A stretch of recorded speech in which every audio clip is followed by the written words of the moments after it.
Good morning, everyone. Hope you are as excited as me today. Is everyone doing well? Okay, so thank you for joining us today for this special webinar brought to you by PropNex and Edgeprop Singapore. So at 10 a.m., Rachel will be covering an overview on investment in landed property, what are the key trends, and will prices continue to rise? So thereafter, Chip Ng will be sharing with us, buying a strata landed home, does it make sense to invest in one? And then thereafter, at 10:45, we will be showcasing 5 landed property. And then we will be ending off with a panel discussion with PropNex CEO Ismail, PropNex Executive Director Kelvin, and our CEO Bernard on things to look out for when buying a landed property and a live Q&A session with you. So we'll invite Ray on screen now. Ray?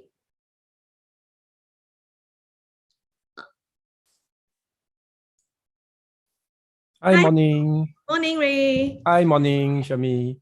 Okay, so Ray is a renowned trainer for landed, as always. He's a landed trainer for PropNex. So whenever I have a question, he will be there to answer me in an instant. So Ray, are you ready? Yeah, I'm ready. Take it away. Okay, hi, good morning, everyone. Hi. Okay, now we have 300 over people. I think still got some coming in. We have over 1,000 registered for the exam. For the seminar, not for the exam. Okay, so without further ado, okay, because our time schedule is quite tight. Today we have a very packed program from 10 o'clock all the way to 12:30.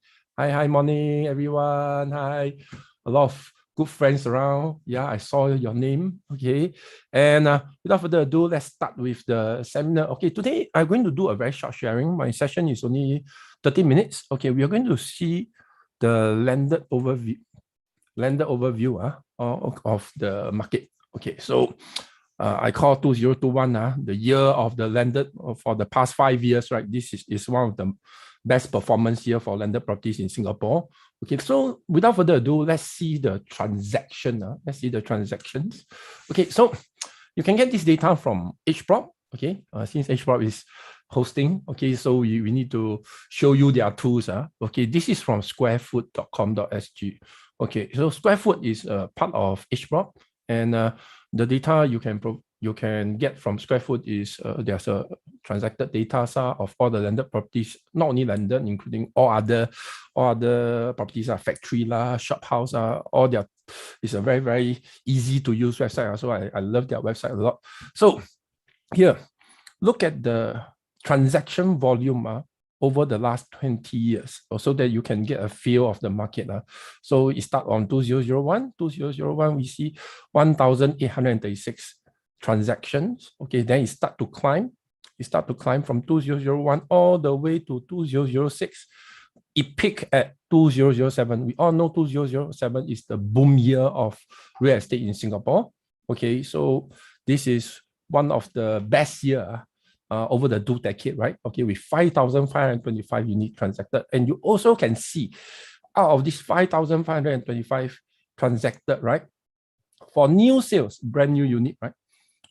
Significant portion as compared to later years. So 2008, we have subprime crisis.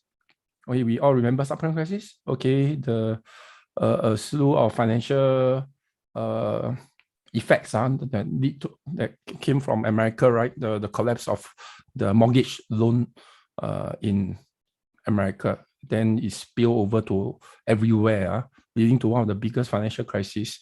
And you see that landed did not budge. But now you see the transaction volume. Looking at the transaction volume tell you a different story. Okay, as 2008, okay, when everyone start to panic, okay, we have a drastic drop in landed sales, okay, from a high of 5,525 units down to 2,145. Okay, more than 50% drop in transaction volumes. This is how the landed owner react to negative news. So landed owner react to negative news by pulling their unit off the market. by pulling their unit off the market. So after 2008, you see transaction volume jump again, okay, because confidence come back from the market, okay, and you see transaction volume jump to 3,008 per year, whole Singapore, 4,003. Then in 2013, what happened? Cooling measures, okay, the government come up with 3 cooling measures in a single year. Okay, Singapore government came up with 3 cooling measures in a single year. Okay, cooling off the market. The main target of the cooling measures is mass market properties. Mass market, of course, it took a slight toll on this is 2011, 2013 is here. Okay, so straight away, transaction volume dropped to 1,382, which is close to 70% drop in transaction volume, 60 to 70% drop in transaction volume. Then it continued to lay low until 2017. Okay, 2017, it picked up again. Then it has remained high ever since. Okay, 2019, we see a slight downturn. Okay, in terms of transaction volume. Then this year, as of this year, last week, right, we count 2,524 transactions. Okay, so this year is going to be a phenomenal year. This year is only 3 quarters over. Still got the last quarter. So based on the average transaction volume per quarter, which is close to about 800 over units. Okay, 800 units. Yeah, 800 over units. So if fourth quarter perform as 800 units, okay, we will reach 3,200 transactions. We will reach 3,200 transactions. So my prediction is transaction volume continue to remain high, but there's currently a lack of stock. So to let you have a feel of the lender market, the lender market is slightly different from other segments like condominiums and also from EC, from HDB market. Lender market is there are only about 75,000 units of landed properties in Singapore. So for demographic wise, this consists of the top 5% of the population of Singapore. Top 5% of the population stay in landed, and usually landeds are bought by Singaporeans. Okay, because the law does not allow foreigners to buy unless they get approval from LDAU. Okay, so therefore it is not seen as a speculative market. Okay, speculation in landed properties though still exists, but not in a big scale. The reason is a relatively high quantum for purchase. Therefore, it's less volatile. You can see right over the years, right, it's less volatile. Okay, URA just released their fresh estimate of third quarter performance of landed properties. Third quarter URA PPI performance is 3.5% increase. Property price index increase. But I need to caution consumers and all those people who are listening in, okay, that PPI or any statistics like average price, okay, are not very representative of the actual market view of the landed properties. Why? Because landed properties are the most non-homogeneous product in the real estate. It's the most non-homogeneous product. So by arbitrary using statistics, right, to get a feel of the market, right, could be quite misleading. So let's dive into the detail. Okay, so this is what you can get from Edgeprop also. Okay, so this is the last 6-month transaction. Okay, I rank them based on quantum. Okay, so this year highest transaction price is 128.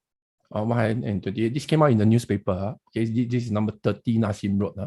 Okay, since it's in the newspaper, I can disclose the unit. Okay, number 30 Nassim Road. Okay, so it's close at a record price of 128 baht. However, in the recent 5 years, right, this is not the highest landed transaction. This is not the highest. Okay, but take note, the highest landed transaction always happen on Nassim Road in terms of quantum. Let's look at so this is the main of the high quantum units usually come from where? District 10. or high quantum unit usually come from District 10, some in 11, some in 21, even in 21, Binjai Park is a GCB areas. So you can see the total number of transactions above 20 million is displayed on this page. Okay. And some of the units transacted, the only one that is transacted that is caught everybody by surprise is this Ocean Drive, or is 9-year leasehold.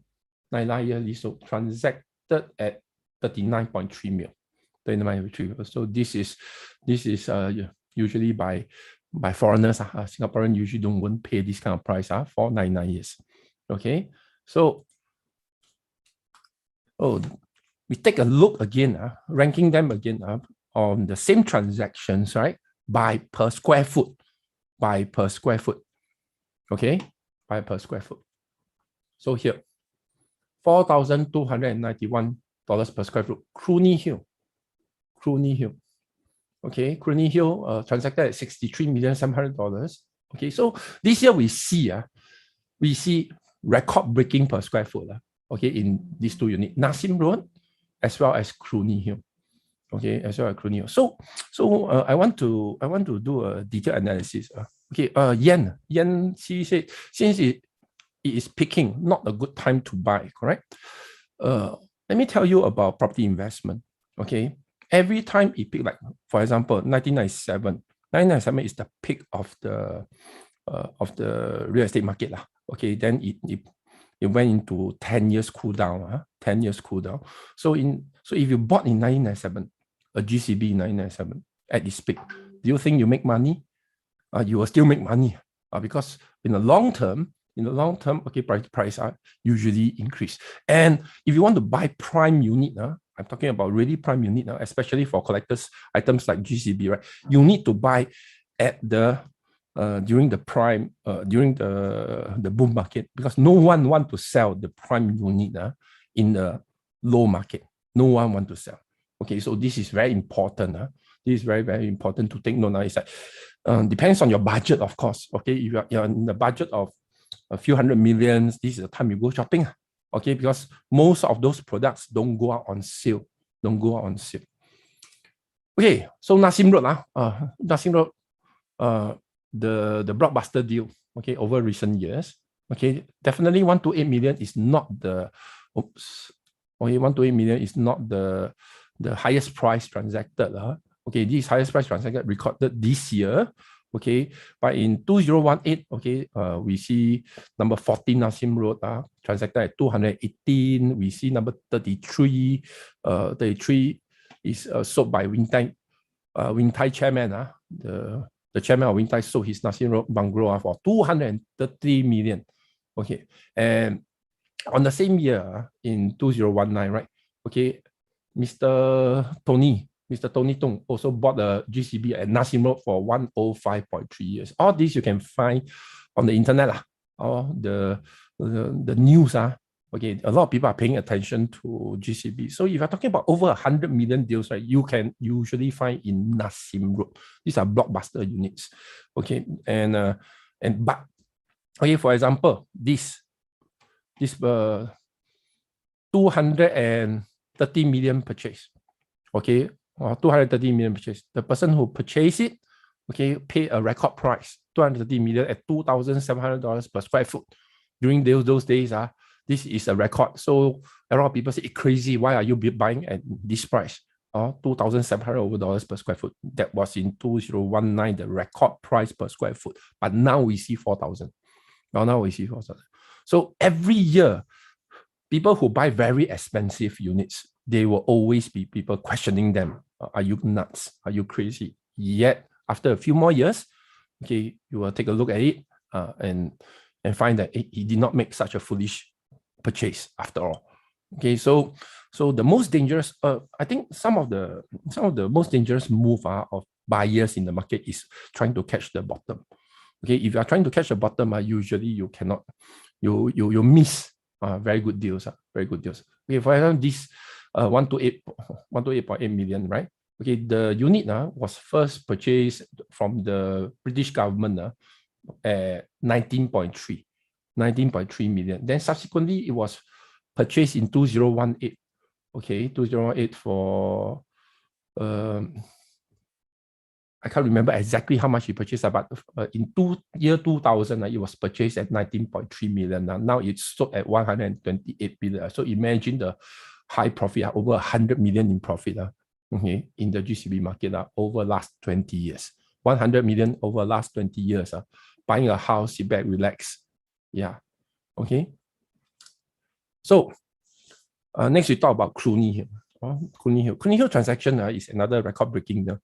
Okay, it's at 4,291, the highest per square foot. So taking into perspective, right? You might think that the price actually doubled, almost doubled along that road. What I feel that is not true, because if you look at the address, the Clooney Hill purchase, right? This is number 2, number 2 Clooney Hill. Okay, the highest per square foot, 4,291 per square foot, right, is number 2 Clooney Hills. It was purchased based on a contract, right, that the developer is going to build for them. Okay, so it includes a building contract. So this is sold with a finished product. So even if you the number 2 Clooney Road, if I'm not wrong, in 2018 was purchased at 22 million. The developer actually purchased it at 22 million. Okay, so you could see that you think that he make a huge profit by not including in the construction costs. Okay, but people who buy this kind of properties, right, usually they actually will invest a lot, right, in finishing up, in building up. Okay, so construction costs could be 8 million to 10 million. Okay, 8 million to 10 million. Therefore, justifying this price. So this Clooney Hill.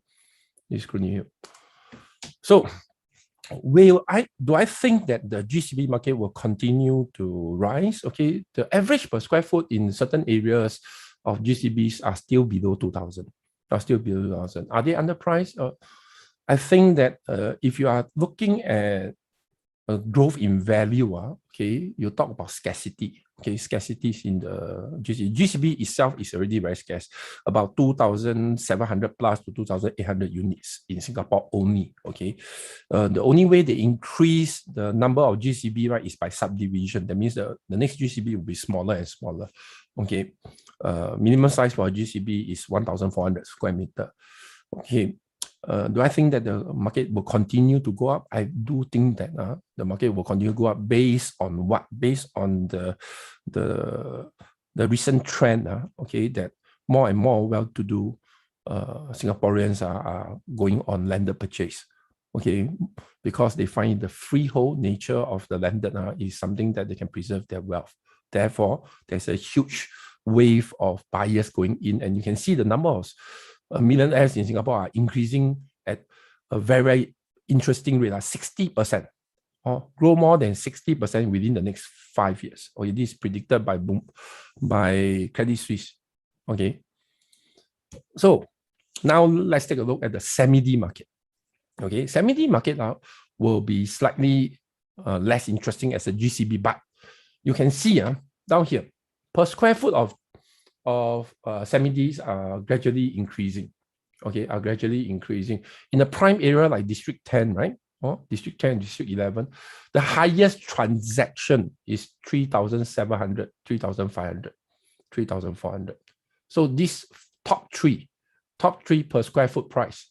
Okay, what are they? One Tree Hill collection. What are they? Okay, One Tree Hill collection was by Lam Chang. Okay, Lam Chang developed this how many units? 2, 4, 6, 8, 10, 12, 14 units. Total 14 units, 12 units of semi-Ds and 2 units of detached house. These 2 units are detached house. So if you see, okay, this is actually now individually owned. Previously sitting on this land, okay, is One Tree Hill Garden, a cluster. It's a cluster. Okay, so this is strata landed.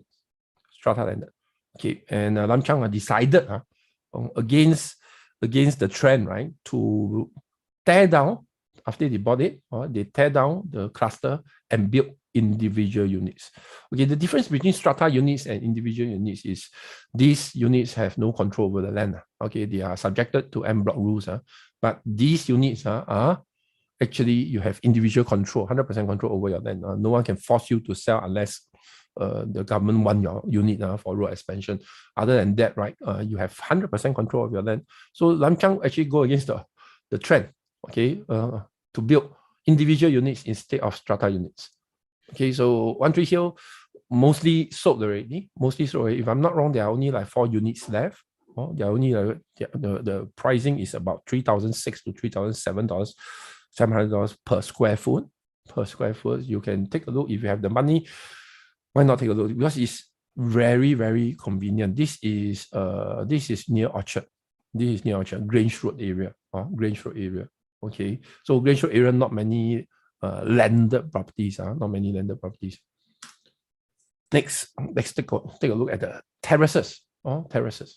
So in the terrace transactions, right? Okay, you start to see District 9. District 9. Okay, so what is in District 9? What kind of terrace are there in this, right? So you can see that terraces, right, there are a lot of $4,000, above $4,000 transaction, or close to $4,000 transaction in District 9. District 9 is right in the middle of Orchard Road. It's right in the middle of Orchard Road. Okay, so there's a huge upturn for conservation residential shophouse. Conservation residential shophouse, which look like this. Okay, this is conservation residential shophouse. Where can you find them? You can find them in only 3 areas. Okay, 3 historic areas are, of course, in the secondary settlement. There are also residential shophouse. But the very prominent one will be Emerald Hill. Emerald Hill. Okay, this Emerald Hill is next to Cuppage. Next to Cuppage, next to Center Point. Okay, if you ever walk in front of the Emerald Hill, right, the first few units has been converted to restaurants. There's no plan for Singapore Land Authorities to or URA to grant planning permission to open further restaurant.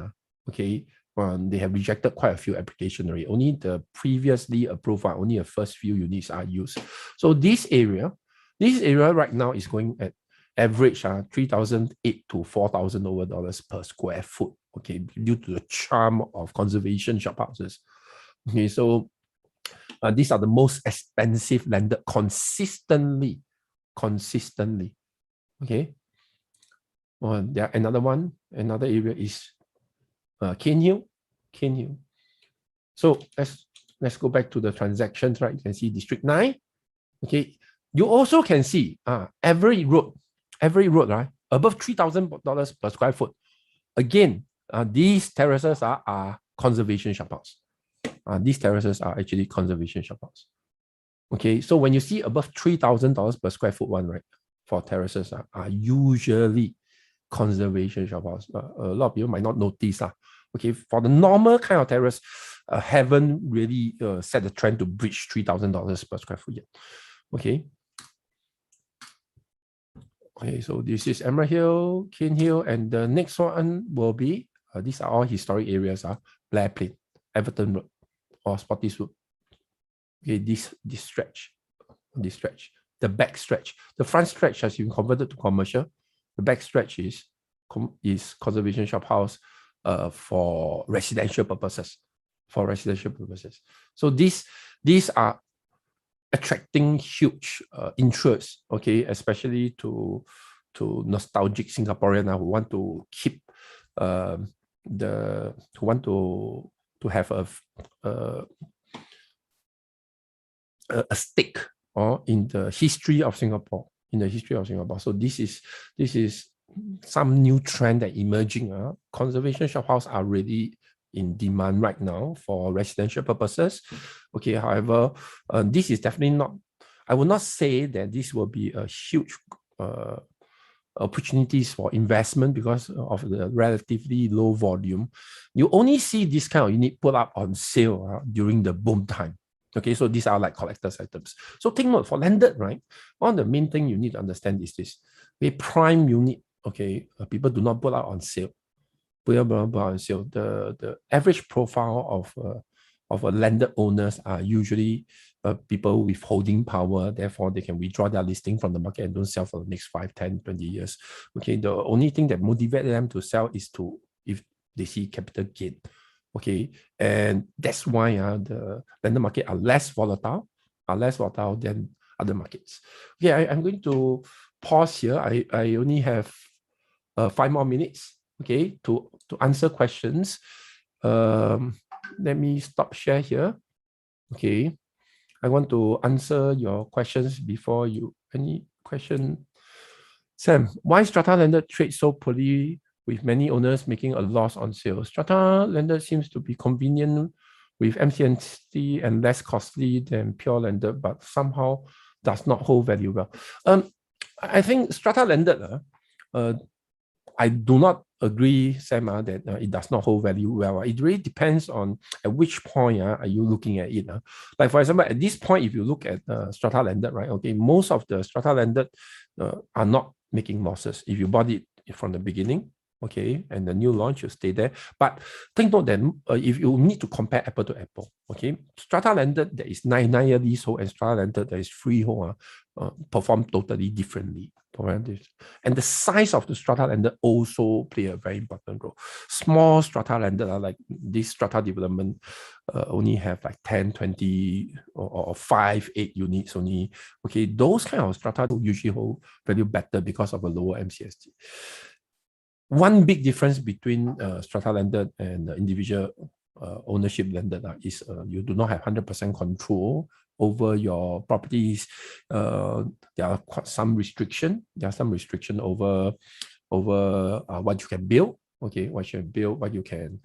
If you want to add awnings, all these you need to get MCSD approval as well.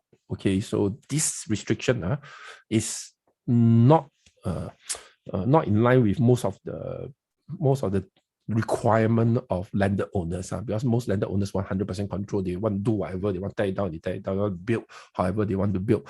Okay, and one of the difference is pure landed, right? Okay, singular unit do not need to pay maintenance, you just maintain it yourself.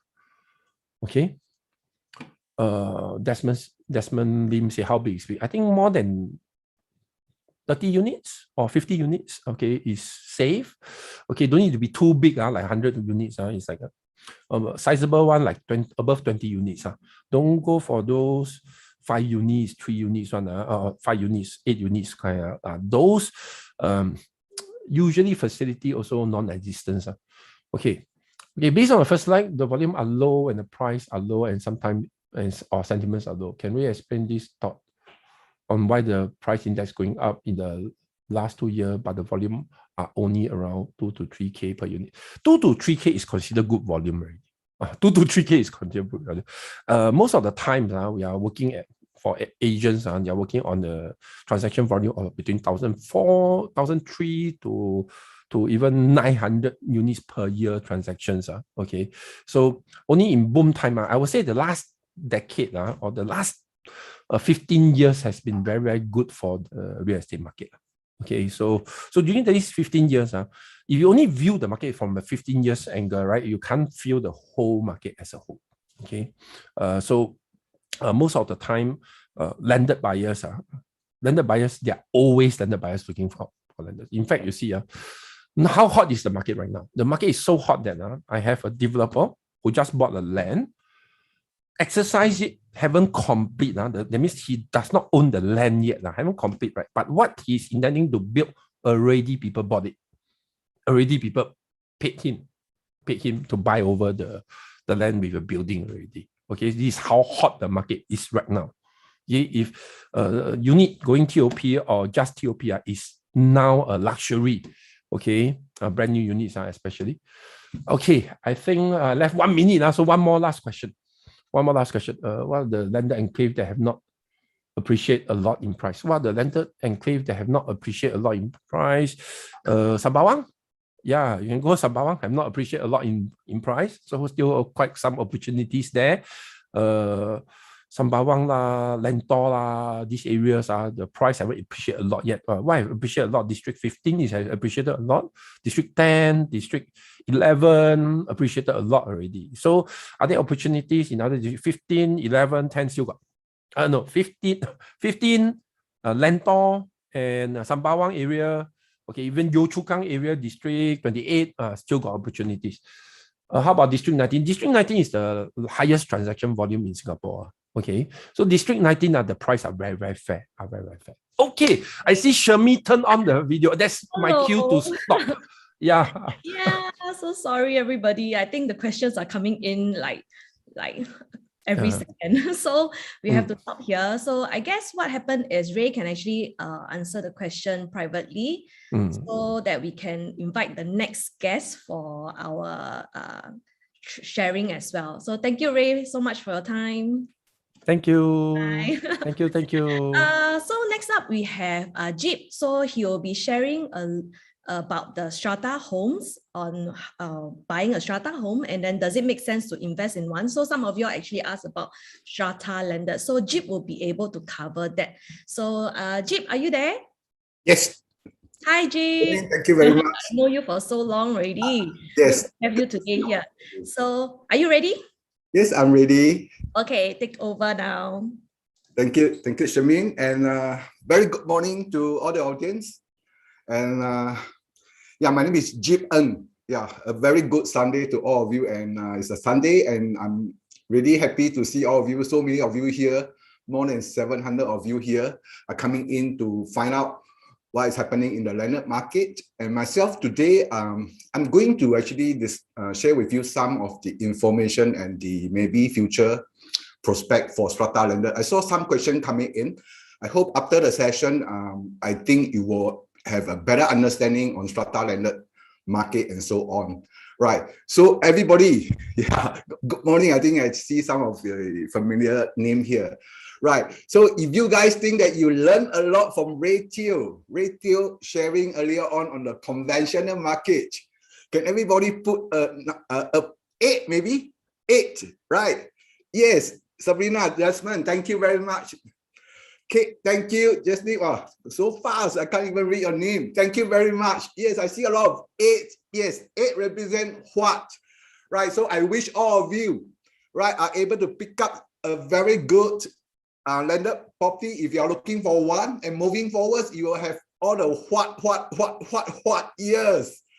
Right. So this is the opportunity for landed market or landed property. If you own one, I think you're among the top 5% of the Singaporean residential owners. So that is something that in terms of status, I'm sure your house value will be preserved, and over the time you are able to get profit from it. Right, so without further ado, I also only have very limited time. I wish I had more time to share with all of you, but I need to adhere to the timing because today got many speakers lining up to share all the information with all of you, right? So I'm going to start my sharing now, right? Okay. Okay, my topic today will be buying a strata landed home. Does it make sense to invest in one? I think this topic is quite interesting because in the past, I think from the Q&A earlier on, I also see that some of you think that, hey, strata landed is actually so nice. You have the best of both worlds, right? You have the convenience of like the feel of a landed stay. At the same time, you are able to enjoy the condo facilities, and yet you don't have to be headed for all the maintenance because someone is going to take care of all your maintenance. You just have to monthly, regularly, you pay your maintenance fee. But why isn't the strata landed appreciation not to a lot of people might think that it's not as much as conventional landed property? Yeah, I think this statement is actually true in certain sense. But if you actually dive deeper, there are a lot of strata landed owners are making good profit as well. Right, so there's something I'm going to share with you today. Right, buying a strata landed home, does it make sense to invest in one home? My name is Jeep Ng. Once again, allow me to do a bit of introduction of myself. Right, I'm more than 20 years in the market, and in the past, I have actually conducted many consumer seminars about the landed property topics. Right, and of course, that include the conventional and strata landed, and I'm also doing a lot of research into the condominium new launches, because I'm one of the chief IC representing PropNex for all our new condominium launches, right? And these are some of the topics that I've done in the past few years. And right, I'm also a trainer, training thousands and thousands of PropNexians in landed property as well, right? So I myself also in the past, I am heavily involved in landed property. That's why I have the knowledge to share. And now I really focus a lot on strata landed. And today I'm here to share with you, moving forwards, what are you able to expect from strata landed markets, right? Okay, good. So disclaimer, all this information I share is just for education purpose, for sharing, for references. And don't, I mean, we will not be holding any responsibility. If you actually go and invest something and you don't make profits, I have to make myself clear. These are all from our experience, and the data are all pulling out from the URA or from some of the property proctors. Right, so sit back, relax, and I hope you don't do any recording or don't do any photo taking. Just enjoy, relax, and then you absorb all the information that I'm going to put across to all of you, right? Okay, good. So 5 minutes over for my introduction, and now I'll start into the sharing proper, right? So, for the benefit of some of you, I just want to use this slide to explain to you what is actually strata landed housing, right? All this is pulling out from the URA, the definition of a strata landed. Comprise strata title landed housing unit occupying a common development site with shared communal facilities and a single vehicular access point, right? So compared to conventional, if you look into a project, if there's only one vehicle entrance, and that is actually classified under strata landed, it will not be a conventional landed, right? Sometimes you drive by, you drive past, you might not be able to identify it. Is this conventional or strata landed, especially the older townhouses, sometimes it can't really tell, right? So strata landed also come with bungalow, semi-detached, and terraces, right? As it will be the same like conventional landed property. These are the three main different type of strata landed. Of course, you have the GCB strata landed as well. They are allowed to build strata landed in GCB area, right? And these are the example of strata landed. Right, Belgravia Green is one of the freehold strata landed in Strata Hill. This is phase 2. Of course, they are coming out with phase 3 very soon. And the other one will be Parkwood Collection in Hougang Lorong 1 Realty Park. These are two recent example of strata landed projects. Right. Then, of course, strata landed houses may be allowed within a flat development. Meaning, in a condominium, you are able to spot some strata landed houses as well, right? So one of the recent example is actually our developer Oxley on the riverfront residences, very nice strata landed housing, 2 rows facing the river and is unblocked facing the pool, right? But it's already fully sold. And the other one is Affinity, also by Oxley, right, at Serangoon. Also, they have some strata landed there.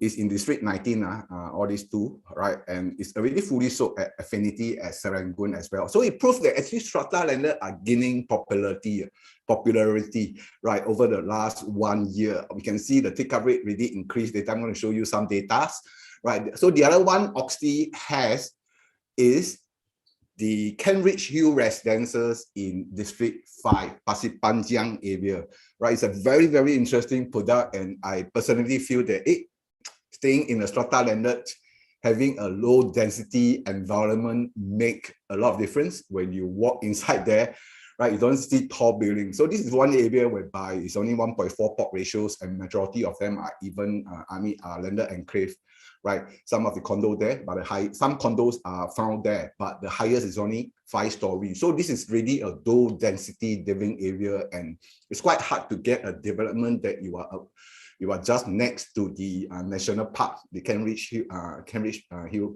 Park is over there. So you even have a side gate. So these are some of the recent example of those strata landed houses inside a condominium projects. Right. So are they gaining popularity based on the take-up rate? I think, yes, we see very strong take-up rate in the last 1 year. Right. And this is the overall strata landed performance.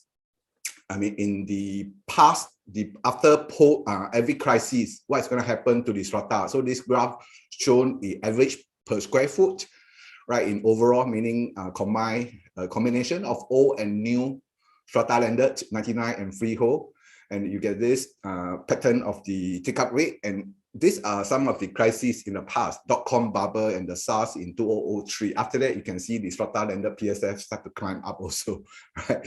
And when it comes to the 2008 global financial crisis, on the H1N1 flu periods, after that, the PSF of the strata landed climb up. Right, again, when we come to TDSR, which is our cooling measure, and it really affect the whole property market across the whole Singapore, right? In 2013, the price came down, and after that, when people settling down, you can see the price start to climb again.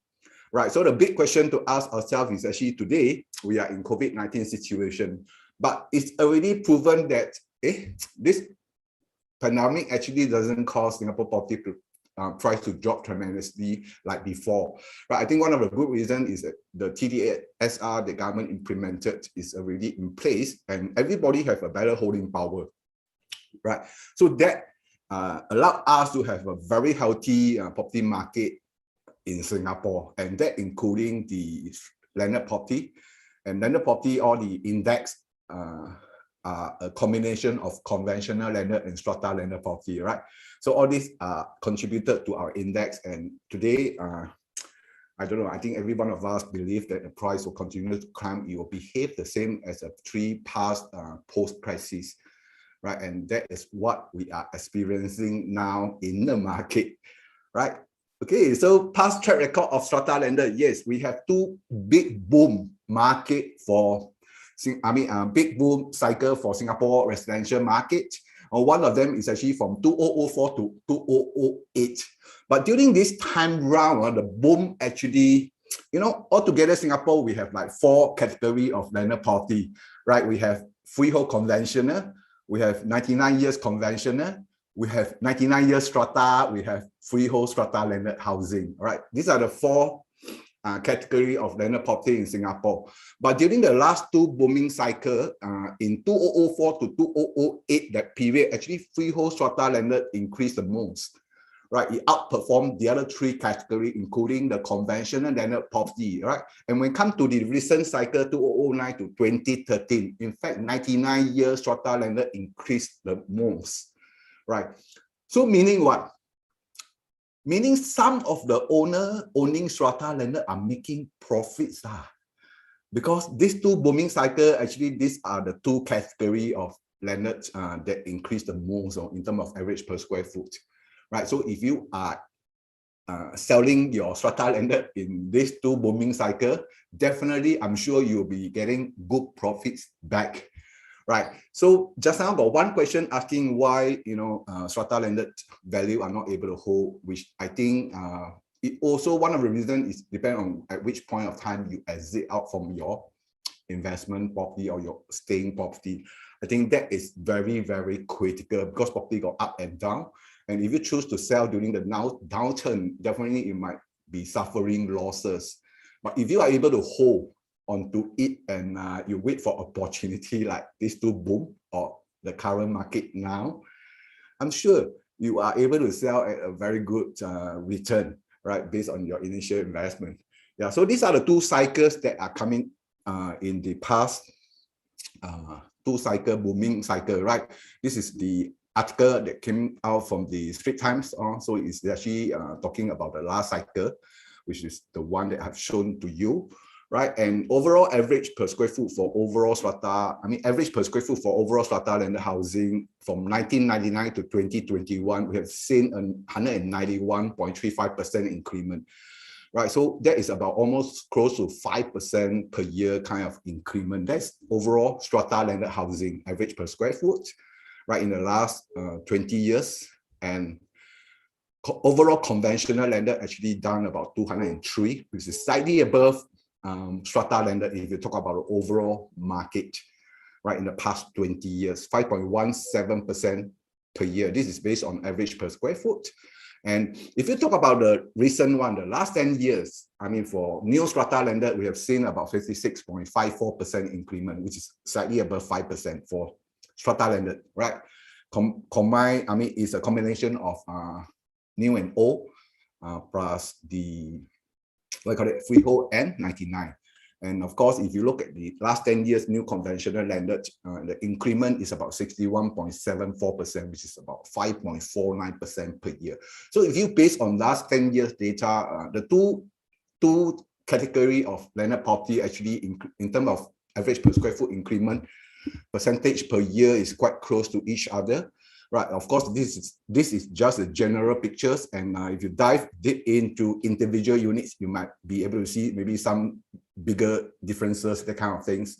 But it's just to give you a broad idea of how are these two groups of property performance, right? And recently also we have seen the last 2 years, you can see the volume, the take-up volume for strata landed has already started to pick up, and it's getting stronger.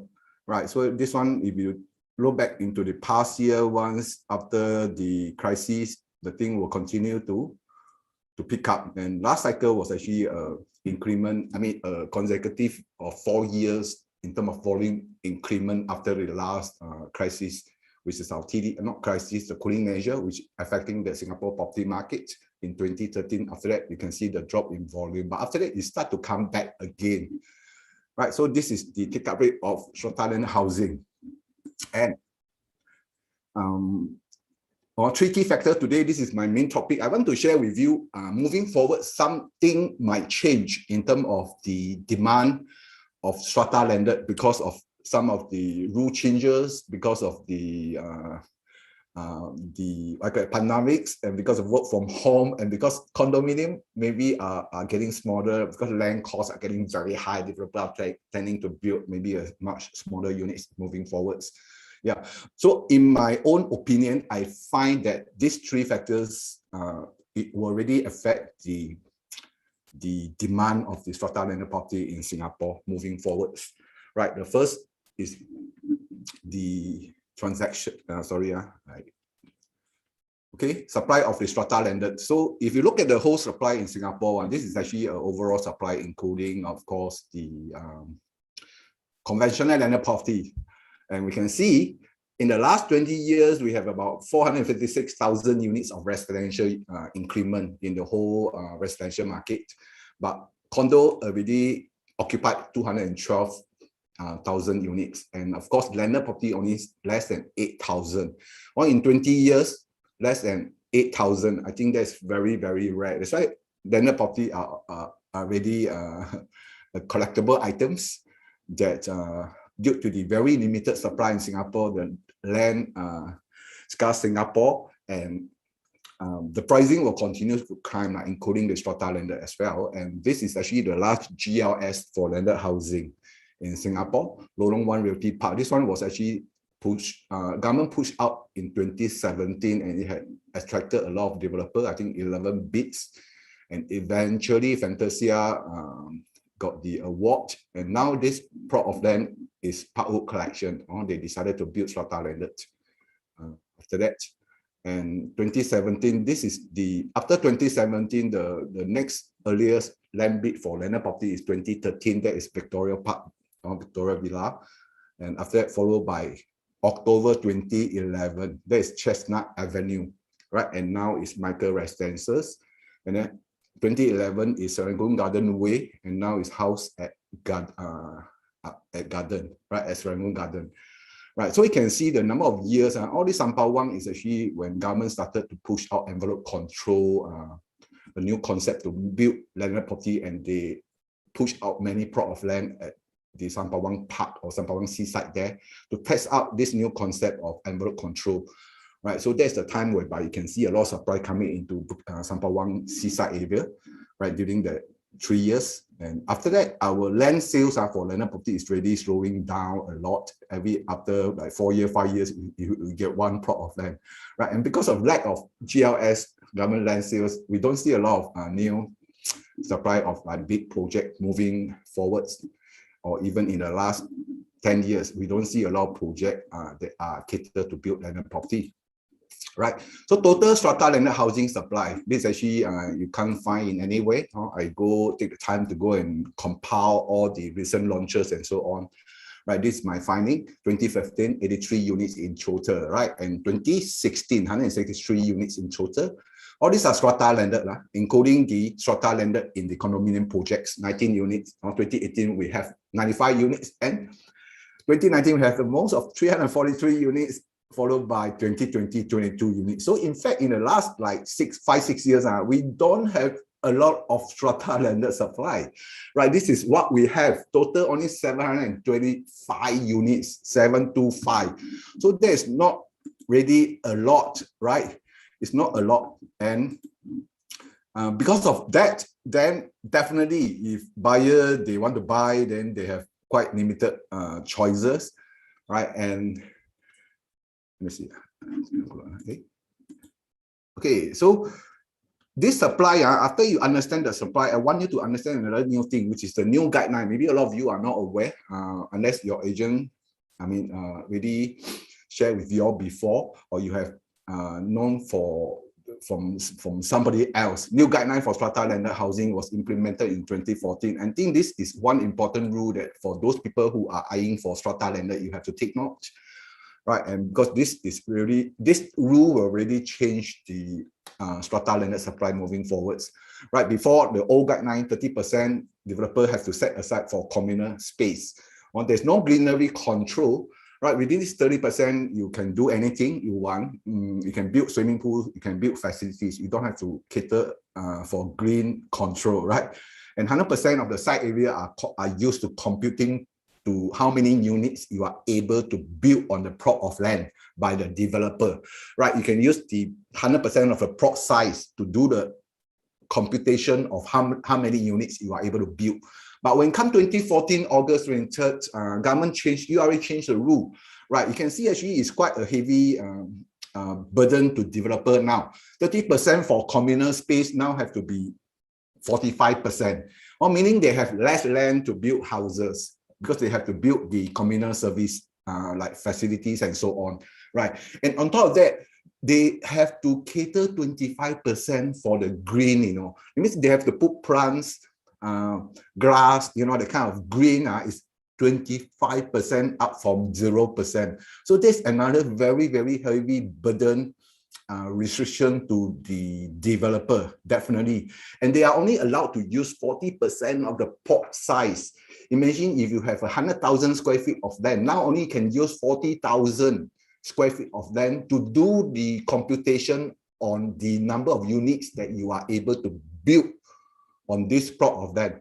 So you can see they are actually governed by 3 new policies from URA.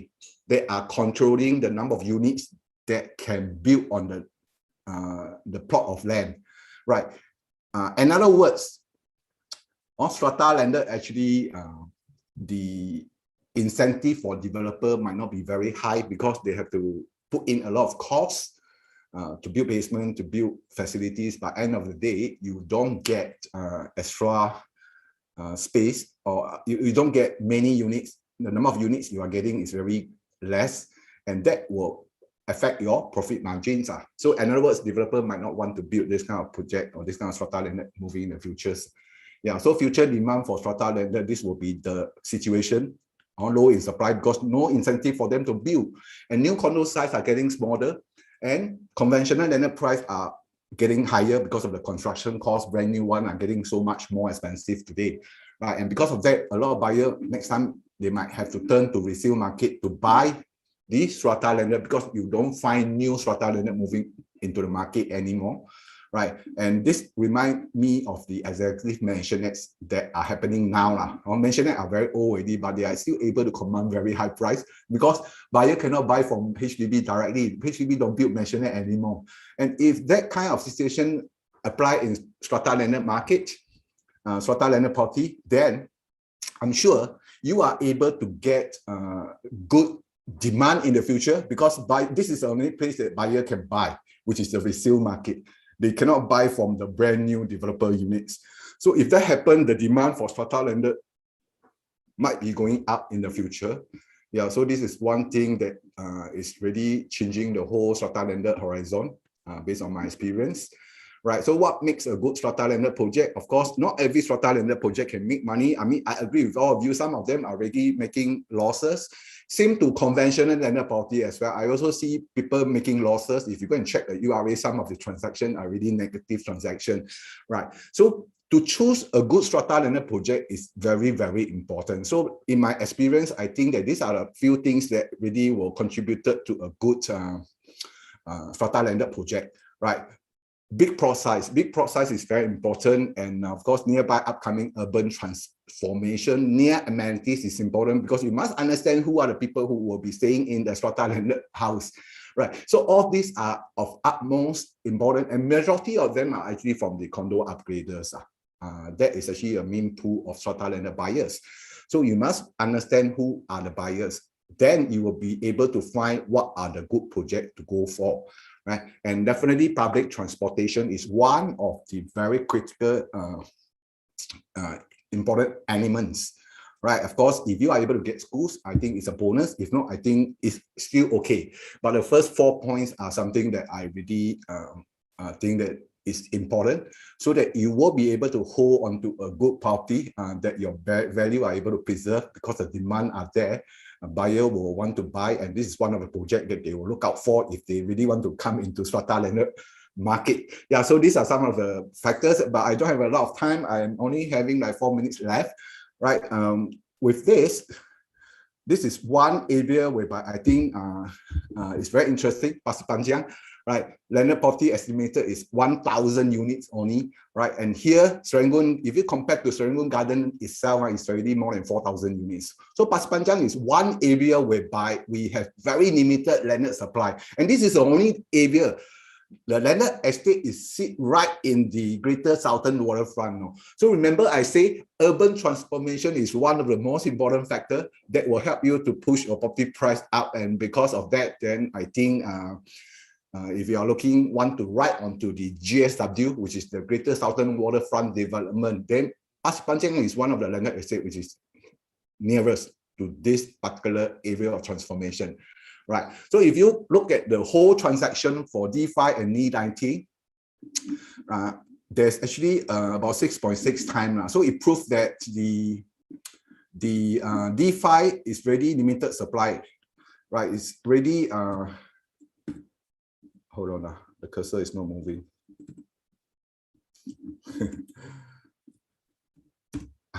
Okay, D19 has 6.6 times more landed transaction than D5, right? So this is one of the area whereby it's having very limited stock for landed property, and GSW is there, and affordability, right? In the future, I think strata landed demand might be still there because it is really a good bridge between condominium and the conventional landed property will be getting higher, right? So it really filled up this gap for those buyers who inspire to be landed property owners, and the kids are still young and they want to enjoy good facilities. So that's whereby the demand of strata landed coming in, right? So this thing will fill up the gap between the condominium and the conventional landed property, and and because developer might not have the incentive to build any more new strata landed project moving forwards, right? So if buyer want, they really have to come into the resale market to buy. So that will really push the demand high in the secondary market for strata landed. Yeah, so you can see actually in D5, the PSF for strata landed also are picking up very, very fast, right? So these are the three factors. Good. And I see whether I got maybe a luxury to right. No, I don't. Is there any usually ended up with non-profit transaction? Yeah, like I say, it depends. It depends on when are you selling, and if you understand what are the 5 main important factors that contributed to a good strata landed, that will determine what is the potential demand for your particular property. That's why you must understand who are the people who will stay in strata landed. That will help you to determine what are the good factors or which are the good products that you can buy. Yeah, so the 5 main points is actually through my years of experience. I study the buyers demographics, and if you're having with a property with the kind of factors, I'm sure, right? Yeah, you are able to sell it next time with a handsome profits, right? Foreigner buy strata landed located with condominium. This one is true in those developments that are built 2012 and below and earlier, right? Because you already changed the rule in 2012, and all the strata landed in the condominium project will no longer be having a condominium titles. So foreigners, of course, they come buy. Today, all the strata landed are having strata landed titles. Being you are in a condominium or you are a pure strata landed project, these are the things that everybody are equal, and you are having a landed title. So definitely only are open to Singaporeans. Thank you, Jeep. Yeah. So thank you very much, and yeah, all the best to all of you for sharing. Okay, thank you so much. So if you are actually joining us from social media, do join 700 of us in Zoom, so where you can actually ask your burning questions here. So now we will be showcasing 5 landed homes that is available right now. And if you have any questions, please feel free to ask in the chat box, and then the IC will actually answer them along the way. Remember to stay till the end, where we will be sharing with you the panel discussion on the subject, where what are the things to look out for when buying a landed homes, with live Q&A together with the CEOs and executive directors. So first up, we will be introducing Alex Goh, where he will be sharing on Kentridge Hill Residences. So good morning, Alex. Yeah, hi, morning, everyone. You may start now. Thank you. Okay, so I will be just running through a project that is having strata, and after that, I will pass on to the rest that is showcasing all the landed property. Okay, so I will just run through here first. Give me a while.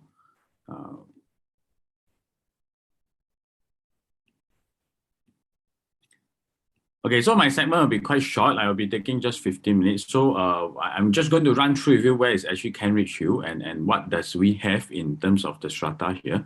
Okay, so Kentridge is actually a condo that is a nature that is in the city. So it's very near to the nature, because you actually have a gate that is leading all the way straight to the Kentridge Hill Park. Okay, but yet you are very near to all the offices and the city itself. Okay, so the good thing is that in terms of Kentridge Hill, we are actually very near to the Greater Southern Waterfront City, which is about 6 times the size of Marina Bay, and it stretches all the way from the capital side to the Pasir Panjang side. So it's a huge development that I think a lot of us will have already known by the announcement from the government itself. I think our Prime Minister have announced it during the National Day rally in 2019. So this is where the government is putting their focus for the next 5-10 years. Okay, so next, what is going to happen here is that they are going to build 9,000 residential units, which comprise of HDB, private condo, etc., etc. So end of the day, I would say that in terms of all these things coming up, with all the infrastructure, all the facilities, all the amenities coming up, the prices and the land of this area will definitely be moving towards the higher side.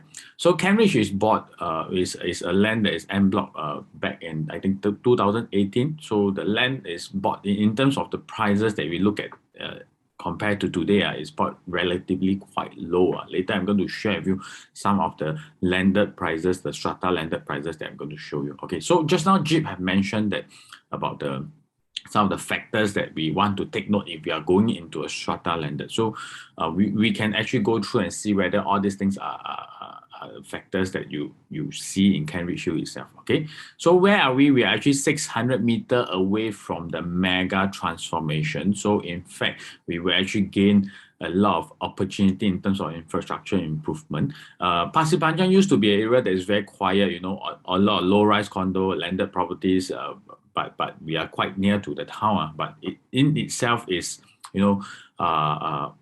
is a very quiet town to begin with. But now with all the things coming in, I think this is a place that I personally, whenever I travel down there, I see, a home that I want to stay in because it's so nice in terms of the greenery, everything that is built in. Plus, you are actually short distance to like Vivo City, like the CBD area, all these things. So you are actually on the center of both sides. One side is to the One North area, which is already having a lot of tech company, all these things. The other side is towards the CBD itself. So you are right smack in between, which in terms, if you look at it, you would not have problem in terms of getting tenants. Even if you are getting a strata, I would say that as an investment point of view, you'll be getting good traction of tenants coming in. Why? Because there is also a good amount of tenants that is looking for landed properties. But end of the day, the difference between a pure landed and a strata is that strata there is still facilities to begin with. So in fact, what I've seen myself is that in terms of rental market, the strata usually demand a higher rental. So because of the facilities, all these things that especially for foreigner tenants that is looking for, so they want all these things to be in place. So strata landed usually give you good, quite decent rental yield. But of course, all the things that Jeep have mentioned is important, like the amenities around, the size of the land, because I think Ray have mentioned that the number of units for the strata landed is important. So in Kent Ridge Hill is a bit different. It's a mixture of condo and strata. So you actually have a huge plot of land that you have all the facilities inside. And you, in terms of strata itself, there's already 50 units of strata landed. Okay, so we are actually very near to the Science Park 1 and 2, Maple Business City, and One North, and therefore you will have a lot of quality tenants that is coming to your way. Because you can see that Kent Ridge is here. This is where the Science Park, everything is, and this is where the Maple Tree Business District is. And if you move further down, this is where the CBD is. Okay, so now we have even have two schools that is nearby, NUS and NUS, that is the school that is nearby, and we actually have Science Park 1 and 2, just now what I mentioned, Maple Tree Business District, CBD area. Okay, so One North is also. So in terms of the distance to the MRT, which is one of the very, very important factor, because in terms of landed, I myself is also looking at landed property, but landed is sometimes, you want to get something that's near MRT, there is very limited number of units there, because landed estates can be quite huge, so some of them can be quite far in. So usually landed owner are usually, most of them are driving, but this is different because this is a strata, so it's very important to be near MRT. So we actually try out ourselves. It's about 8 minutes walk to the Pasir Panjang MRT, which is the nearest MRT that we are nearby. So we walk ourselves before, it's about 8 minutes distance. Okay, so in terms of the Pasir Panjang MRT, we are actually quite connected. Okay, where are we connected? Because we are in the Circle Line. Circle Line is somewhere that why is it called Circle Line? Because it's connected to many different lines across Singapore. So it's like a circle that you can just change along the way. So we are 3 stops to One North MRT, 3 stops to Harbourfront MRT, and 7 stops to Marina Bay MRT by the year of 2025. Why do I say the year of 2025? Later I'll share a bit more. But if you can see, is very near to each other, everything. So 6 minutes drive to Vivo City, 10 minutes drive to CBD. That is the reason why Pasir Panjang, in terms not just the strata, even the condo units are having quite a decent amount of rental yield, because the foreigners or the PRs that is coming here to work, they will actually want to rent here.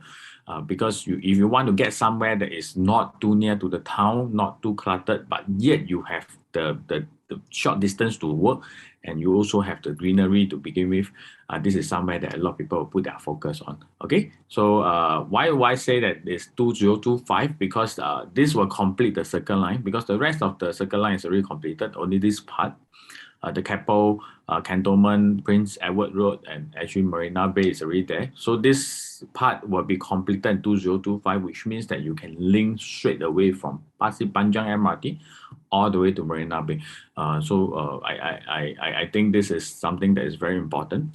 So buying in now, I mean, in future there will be all this linkage that is done for you. I think this will help you greatly in terms of your appreciation and also your rental yield. Okay.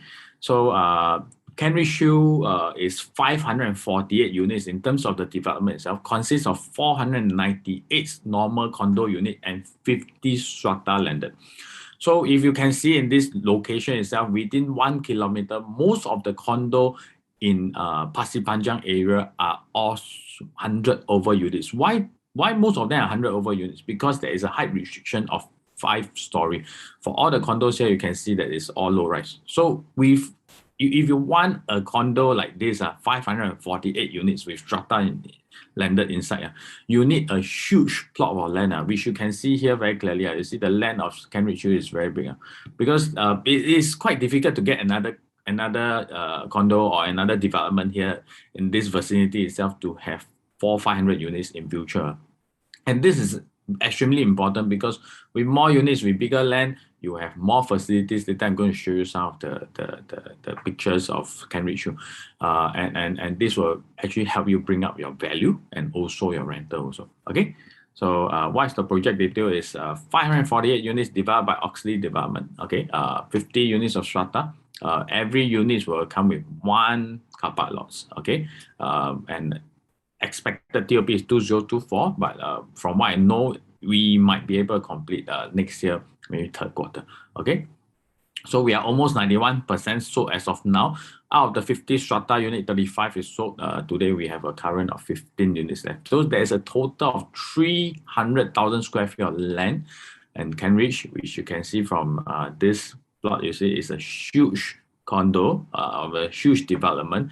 All these are all the stratas. Okay, and these are the typical condo units, all 5-story high. Okay, and you can see that where I circle here, this is where all the strata are located. So it's approximately about 4 to 8 meter higher compared to the road. Okay, so you actually is a bit of elevated because this development itself is more elevated on this corner. So the strata is all gathered in this side. Okay. Okay, so these are some of the pictures that we have. You can see that because of the huge plot of land and the number of units that is involved, you have very nice facilities and nice visage of the whole area. You can see it from the artist's impression, very, very, very, very modern type of look. But with all the things that you want, tennis court, swimming pool, all these things will be in place. So that's the main difference between a smaller strata landed and a bigger size development, because small one, if they want to build swimming pools, all these things, there will be a lot of cost that is added into the monthly maintenance fee. So, but for big developments, usually that it will be shared among even the condo owners. So you do not need to pay so much, which is one of the critical factor when you want to sell in future. Because if your maintenance fee is too high, it's also difficult to offload the property itself. Okay, so you are actually sitting in a quiet and serene environment. Even the condo itself is built with a lot of greenery because, like what I mentioned earlier, just right behind there's a gate. You open up, you can reach all. You can straight away. There's a staircase. You can go up to Kent Ridge Park. Okay, so in Kent Ridge Park, you can link all the way to the Vivo City side. I walk myself, is quite a distance away, but of course you still can go there. Okay, so I still have 2 minutes to go. I will run through. So these are some of the pictures that you can see: arrival, floating gym, waterside banquet area, main facilities area. Okay. Strata landed, you can see from here, is actually quite nicely built. If you are interested, you can make a trip down to have a look yourself. Okay. So you can see there's our 5-bedroom strata are fully sold, so we are left with the 4-bedroom, which is all located in this area. You can see the slight gray, the circle in the red color one, all the strata landed for the 4-bedroom itself. I'm going to show you some of the floor plans. So these are the floor plans. So 3-story. It's a basement, 1st and 2nd story. So the entrance will be on usually there will be come with a car park lot. So the good thing about Kent Ridge is that usually for strata landed, I've seen some of the other developments, they charge you based on 2 car park lots. So this lot will be included in terms of the size, but in Kent Ridge, they only put 1. So which means this space, actually no one will park in front of you also, but this space will be given to you almost like free. So in fact, you only pay for a smaller size that is, for the car park itself. Okay, so you can have 1 entrance here and 1 more entrance on the 1st story. So the price now is starting from 2.976 million, which is, if you look at the condo prices, a lot of larger condo are already transacting at 2.5 to 2.8 million range for the mass market area. So in terms of the price that you're getting now, I think this is quite a decent price to begin with. Okay, so I've end my sharing on them in terms of the strata. But just one last thing, there's branded appliances, fittings, and smart home system. They are giving appliances like Garganoy, all these things that is very, very high end. So yeah, if you are interested, just do contact any of the salesperson and they can show you around. Okay. One last thing, sorry. 448 for the maintenance. Okay. I hand it back to Shamin. So much for your input. Thank you, Alex. So let's invite the next Alex Ng. Hi, Alex. Hello. Are you there? I can't hear you. Hello. Hi, hello. Yeah, you hear me? Yes, I can hear you. Okay, great. Hi. So this is Alex Ng. He has this motto that he stand by. So maybe I'll let him share a little bit later. So he actually has this motto where there's one good, no two good. If both are good, price are not good. Yeah. So you can take it away. Right. Okay. Thank you. Hi, just a quick introduction on myself. I'm Alex. This is my web, and I'm focusing mainly in the East Coast region. So today I'm showing you one super big bungalow. Please give me a short while. Because today we only have a short time, and this is a very big bungalow that I'm showing you. So I did not do too much introduction on the surrounding, but I want to show you the entire space of the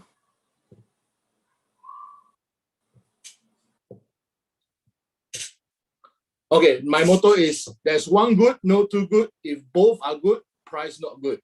Okay, anyway, come to this. This is a super big bungalow which sitting on a land of 7,260 with a build up of 13,000. So total there is 13 bedrooms plus there are another 4 facilities rooms that I will share with you later. So this is the house that was, this is a brand new house that is building. So I'm going to show you a tour that I have made. So easily based on this car park area, we can park 6 to 7 cars. So let's go in now.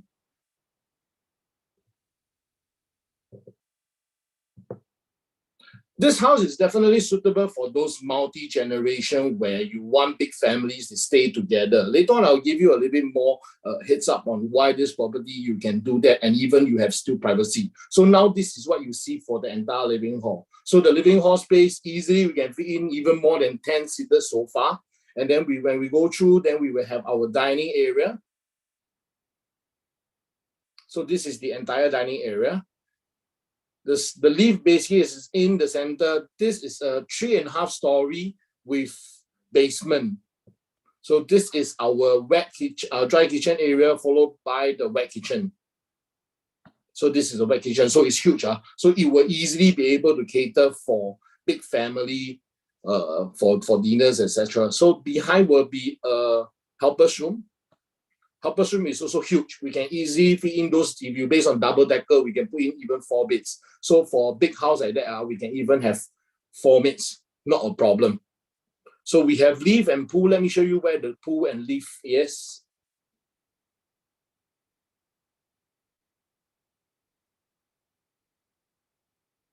So this is the pool. And one thing good is surrounding is by conservation houses. So this is one thing that we do not need to concern if let's say there is any new redevelopment, because chances of conservation houses when they are doing a rebuilding or reconstruction is lesser. So here we have another room. This can be another multi-usage room. The owners here can use as a mahjong room. I think it's quite nice. It's a very huge house. And this door that you see, which I did not take a virtual inside, this is a sauna or a steam room. So this is few things that we can cater. So it's a big house coming in with like a condo facility. So let me show you down to the basement. Okay, so this is the basement, which is the front part of the basement. So you have a gym and you have a theater room. Soundproofing is already done for the soundproofing. So this you can use it as a karaoke room, or we can use this as a theater room. Will be very nice. And this is a very huge basement. So it's not those tiny where you can't do too much. The lift also access all the way to the full 5-story. So we have two multi-purpose hall or multi-purpose room. We can use it as a study room, or we can use it for entertainment room. But at the back here, we do have this nice, I would say, this cozy corner where you can see the pool table is already fixed, and we have a bar counter, ample space around that you can put couch. You invite friends for gathering. Then you have a conference room at the back. The space is there, and one thing good is this developer, when they built it, there is a lot of skylight that will bring down to the basement. That's why you see in this part, you have a nice skylight here. If you can see. And also, if you see based on this part, that's where you can see the skylight. Every part they come with also skylight. So first, let me bring you to the attic. So on the attic itself, there is total 3 bedroom. That is why where we multi-generation, even 3 family, including the folks to stay together. Every family can occupy 1 level. So on the 3rd level, on the attic itself, which is also the 4th level, we have 3 bedroom that can cater for a family of maybe 3 or 2 kids, etc. So you see, this is unblocked view. It's a very nice unblocked gauge view, and we are in the mid of Juchet area. So the convenience is there. We have 24 hours Giant. We have food center just basically nearby. So this is the so-called master bedroom on the 3rd level. Every level we do have a master bedroom. So that is where we can cater for individual family needs, and all the 13 bedrooms that come with attached bathroom. And all the carpentry work is already up. That's why it will be very easy for the owner just basically move in your luggage, and then you can just move in. So here is the 2nd bedroom for the 3rd level, and the other one is at the back. So you have a nice family area in the center that also can cater, if let's say in the event you want to put a pantry area in this level, or even you want to put a family area for individual families, then this is the rooms. All the rooms are the big size type, not the tiny type, the tiny size. So that's where we really can put in, it will be a very nice usage room for families. Because honestly speaking, when it comes to this type of development, having a 13 bedrooms isn't much available in the market. So I will say that this owner have a really specially dedicated, a little bit different concept. I myself, honestly speaking, over my years of real estate, I don't really see much property that come in with 13 bedrooms. So this is the 3rd level. On the 3rd level, we have 4 bedrooms. So this is the master for the 3rd level. You have your walk-in wardrobe. So on this 3rd level, this is another bedroom. All the rooms are really huge. It's not those tiny type. But of course, if you find that the rooms are too much, we can do a combination to take down the center wall in order to combine it to become a bigger bedroom. So I also like the idea where the lift is basically built in the center. So let's say, for example, a family of 4 that want to stay together, they have their own privacy where the lift and the center family area divided the 2 part of the rooms, even from single level. That's why you really still cater very nice privacy to the family. Even we only come in with 1 entrance, but yet they have their own private space. So at least, when families stay together, argument lesser lah. So this is the back room. So on this 3rd level, we have 4 bedrooms. Honestly speaking, even for me, sometimes when I show the house, I also lost myself, don't know which level on, and because really too much room. But this is the unique part of this unit. Then also we come to the 2nd level. 2nd level, this is the master bedroom. Very huge master bedroom that comes with also a balcony. So here we have a balcony. And then our walk-in wardrobe. Big walk-in wardrobe with the attached bathroom. And because it's a detached house, that's why we have 4 sides with natural skylight to bring into the house. So the house is never dark. So this is the other part where we can do a TV console. And then this is your full wardrobes. So the space is really big. On this level, which is the second level, we do have 5 bedrooms. So this may be able to cater for bigger family usage. So this is the other room on the second level. Very big. So in the center, we have another sharing room, which is also not small, which if you want, we can suggest to take down this wall in order to do glass panels, so you can even bring in more light and it can become a second family area. So at the back, we have another 2 more bedrooms. Room size are very big. Sorry, I really have limited timing. That's why I'm going a little bit fast with a big house like this. Then behind will be this. So we are also good that we are sitting at the back. There is no blockage, where behind is only a very small apartment, only with 3 units. So we have nice greenery. The space is there. So in the event, even the kids wanted to stay around in the area, it will be a quiet, nice area. So let's back to the first level. So as mentioned, one thing good is about this development itself. When you have multi-generation that want to stay together, yet you are only using one name. So the other families can also consider to use their others' name in order to buy other property for investment. And folks sometimes also, they love to stay with a multi-generation where they can see their grandchildren and and also their children staying together, the harmony. And this house easily we can accommodate, I would say. Of course, not at the moment, but easily we can accommodate more than 100%.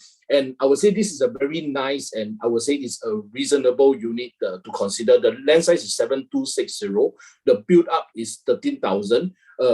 Nowadays, even in the East Coast area, if you base on the land's price, is already 1,001 or even higher. So the land cost for this is approximately 8 million. And for a build out of 13,000 itself, in order to build today, easily you need 2 years or 3 years in order to build this big bungalow.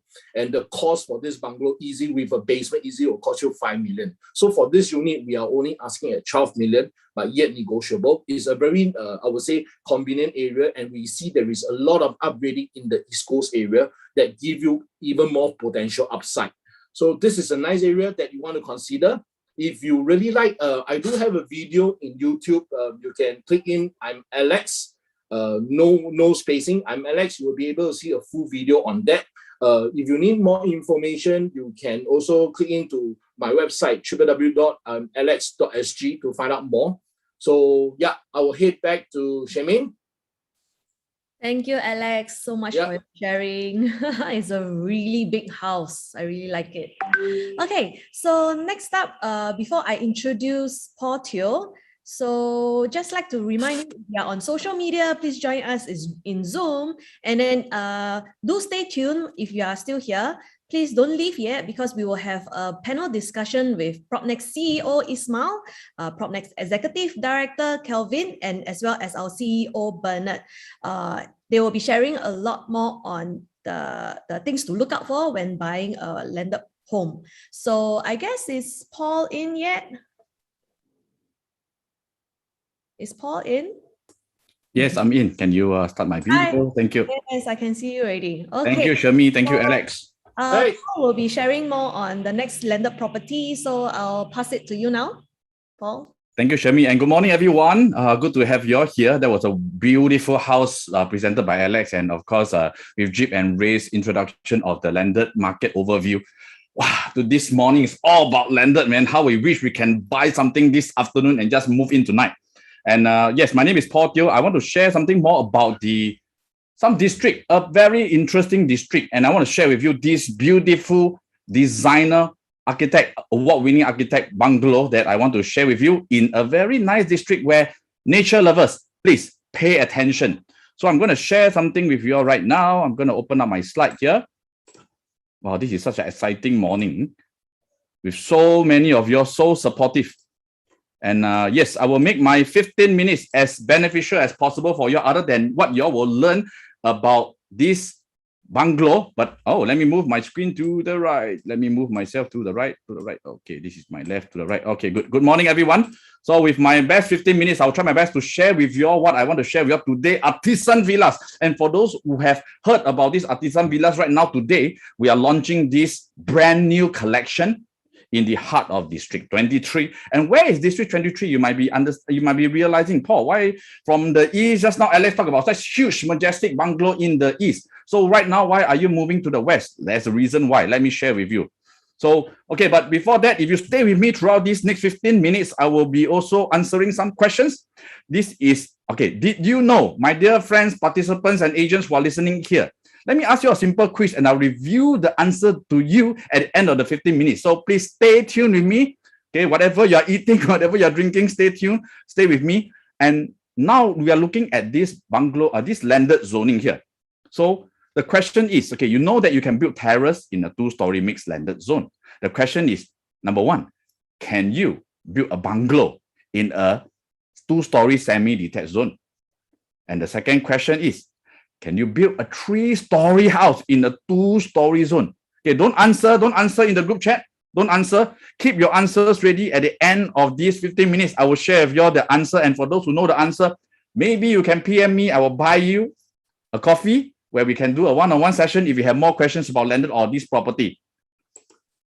Okay, good morning, everyone. My name is Paul. Just a quick introduction about myself. I am very passionate about landed. I don't know why, but I guess over the time, I've seen how my clients from a HDB upgrade to condo upgrade to landed. And that's where my tagline stands very strong. Landed asset progression. Today, everyone has a landed dream. But are you taking steps moving towards your landed dream? And this is what something I stand for. Of course, right now, staying in the landed, it doesn't end there. Okay, I want to continue to help more people move to their dream home of their choice. And of course, in a location that probably you can get to enjoy the privacy, yet the connectivity of your whole family.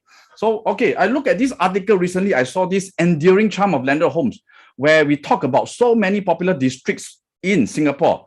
Wow, we look at, if you can see the screen on top, wow, so many popular districts like District 15, District 19, District 28, and all these are very popular districts. So why, Paul, why am I emphasizing on this district, District 23? Where is District 23? It's more towards the western sector, and it is also more on the hill view side, where you're surrounded by a lot of nature, Bukit Timah, and a lot of greens. But let me share this heat map with you quickly. Why do I choose this location and this unit of choice to present to you in such a short 15 minutes? Okay, if you look at the top chart here, the heat map, it shows that the volume transactions over the whole island has been very demanding.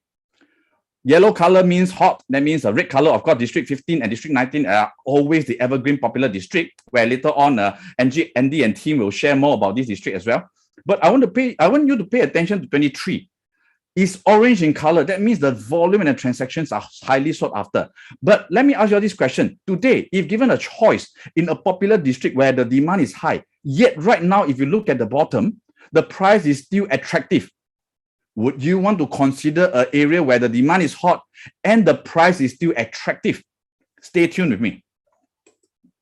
Where we are talking about this property is in the heart of the Hillview area. It's near the Bukit Batok Town Park, where Xiao Guilin Inn, and there's a lot of nature park. Everywhere you walk, you can smell the fresh oxygen given by the park. And this location here is along Jalan Tamauan on the hilltop itself. The location-wise, many people ask me, okay, or on the hilltop, Paul, you know, that means I have to walk very far to the public transport, is it? No. Okay, look at this. Okay, personally, I have walked from this unit itself down to the bus stop, where it's only take a short 4 minutes walk to the bus stop, where it can bring you to the neighboring amenities. And of course, if you want to take a slow walk along another 6 minutes to Hill V2, where Hill V2 you have ample bistros, eateries, dining, and who would not love a walk down landed enclaves and along a very private area where you can just enjoy the fresh air? Because today is this. If you enjoy a slow, nice walk along a quiet, landed, private estate, would you love that walk rather than across, a busy and bustling streets of Singapore, where sometimes we just want to go home and take a break home away from home? And this is the kind of balanced environment, okay, that you want to really put yourself here for your whole multi-generation family. So of course, the neighboring proximity, I just want to touch on the Hill V2, the Rail Mall, and the community club that is around here. And of course, there are good schools that are all within the proximity. And this is where we are. The project itself, Artisan Villas. And why do we name it Artisan Villas? What is this villas about, Paul? What are you sharing? So let me share with you more. Okay, before I go further, I want to show with you this, because the whole experience is that nature lovers, they get to have all the parks around here. And I'm talking about this western sector where there is a lot of massive transformation in this western region. And yet the population per area is one of the most less dense. Let me ask you all this question, my dear friends. Okay, maybe you can type in the group chat. Do you want to stay in an area, especially landed, when they are surrounded with a lot of people? Or do you want to be in an area where you have less people around and you get to enjoy more privacy? So let me know whether you want to stay in a more populated area or less populated area. You can key in the group chat is more or less, especially when it comes to owning and staying in your landed home. Okay, if you have any questions, feel free to type in the group chat as well, the Q&A. And of course, stay tuned also later on. Our KEO Ismail will be sharing with you more information to answer all your landed queries and burning questions that you have. So I want to talk a little bit about this developer. These developers, okay, I've known them for a couple of years as well. Okay, so what is happening to this developer is that they always envision, they themselves stay in landed, they have built numerous landed projects. Their vision is very simple. Today, we stay in the landed home. Okay, because of growing needs, growing family, we wanted to have more space. Agree? So being the family as the theme itself, as the inspiration, to have more space. But sometimes when we have more space, we realize our children tend to want their own space and we lose the connectivity of the family. So with the design as well, hold on, let me just plug in something here. Give me a quick second.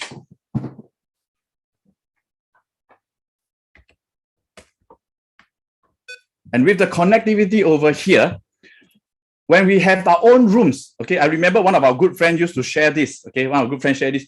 Oh, how you bring the children from the landed house, if they go into their own rooms, ask them to come together for dinner, you just switch off their Wi-Fi, then they all come to the living area. Okay, that being in mind, the thing that we have in mind, this developer's vision, very simple. We wanted to create an experience of space. At the same time, the connectivity of the family is still united. And that is where when they design, when they got award-winning architect, Formworks, to come in and design, okay, the agenda is that they gave the architect to create spaces that allow people to connect to one another. And hence, there's a linearity of spaces that flow seamlessly from this design, from the living to dining, and especially where the island dining is later on, I'll share with you the huge living spaces. That's where the connectivity is always there. And not to mention that, okay, I don't want to talk too much about house. I'm coming into the house to show you the artist impression itself. Okay, with that, the award-winning architect Formworks has been one of our proud partners, and we have always been working very closely with them. Despite their award-winning projects and so busy schedule, they are committed to deliver one of the best brand new homes, Artisan Villas, for us to showcase. And here we go. This is Artisan Villas, a combination of 2 semi-D and 1 majestic bungalow, privately tucked at the end. And if you see the front here, it is by a pair of very beautiful glass semi-D, where you can see that it's nicely elevated on the hilltop itself. So you look at, let's zoom in at the bungalow itself. You take a look at this bungalow that comes with a very nice pool view. And if you look at it and wonder, why is this pair? It's like a pair. So is it a pair or is it a huge bungalow? The conventional design of bungalow is like you have a huge, big block itself. And that's where Formworks came with the idea, the breaking of forms, to break it into something that is not conventional, but at the same time, a design that is timeless. Okay, first, now we will go into the unit itself. If you look at the land size in the blue color, this is the land size where we will be driving in from the driveway itself all the way to the land plot, which is highlighted in blue. And if you look at this area here, highlighted in blue, that's where the basement is. It's on the hilltop, but it's a basement in. You drive in, and that's where you can park up to 4, even 5 cars or even more along the driveway itself to provide you the convenience of having your guests all the way coming home. And even on the outside itself, the Jalan Dermawan estate, the area here, I've done it before. There are many cars that you can park. But of course, right now, the pandemic, we just try to be sensitive, not so many visitors here. And if you look at the green area here, that's where the landscaping is. The blue color highlighted where the swimming pool, refreshing swimming pool will be in front. The red living spaces, the light pink color bedroom 1 on level 1, and a wet kitchen that you can have your proper enclosed cooking at the yellow highlighted sector. So as to share with you more on the level 2, you'll be realized that there is a void in the between. That's where the double volume experience is from the living area, where you maintain the connectivity from the rooms to your living. Pink color as the huge majestic master room, yellow color with 2 bedrooms that is fully en suite. Okay, for those who want more fun details of the floor plan, you can always PM me so that I can send you all this floor plan. And you look at the top floor area, where the highlight is the view of the terraces that looks out into the elevated Hillview estate, and your 4-bedroom and suite resides on the top floor. And you notice that the void that is still there, that remains the connectivity among level 2 to 3 and level 2 to 1. So this is a very nicely connected unit that your bungalow, you never feel alone. At the same time, loudspeaker announcement, get all the children down. Yes, of course, definitely. Very interesting, right? So today I'll show you this artist impression. Take a look and enjoy the feel of it. With an 8-meter tall ceiling height, can you imagine that you always have this pool view anytime, anywhere of the house? Can you imagine this? Your master room with this double volume experience that you truly deserve.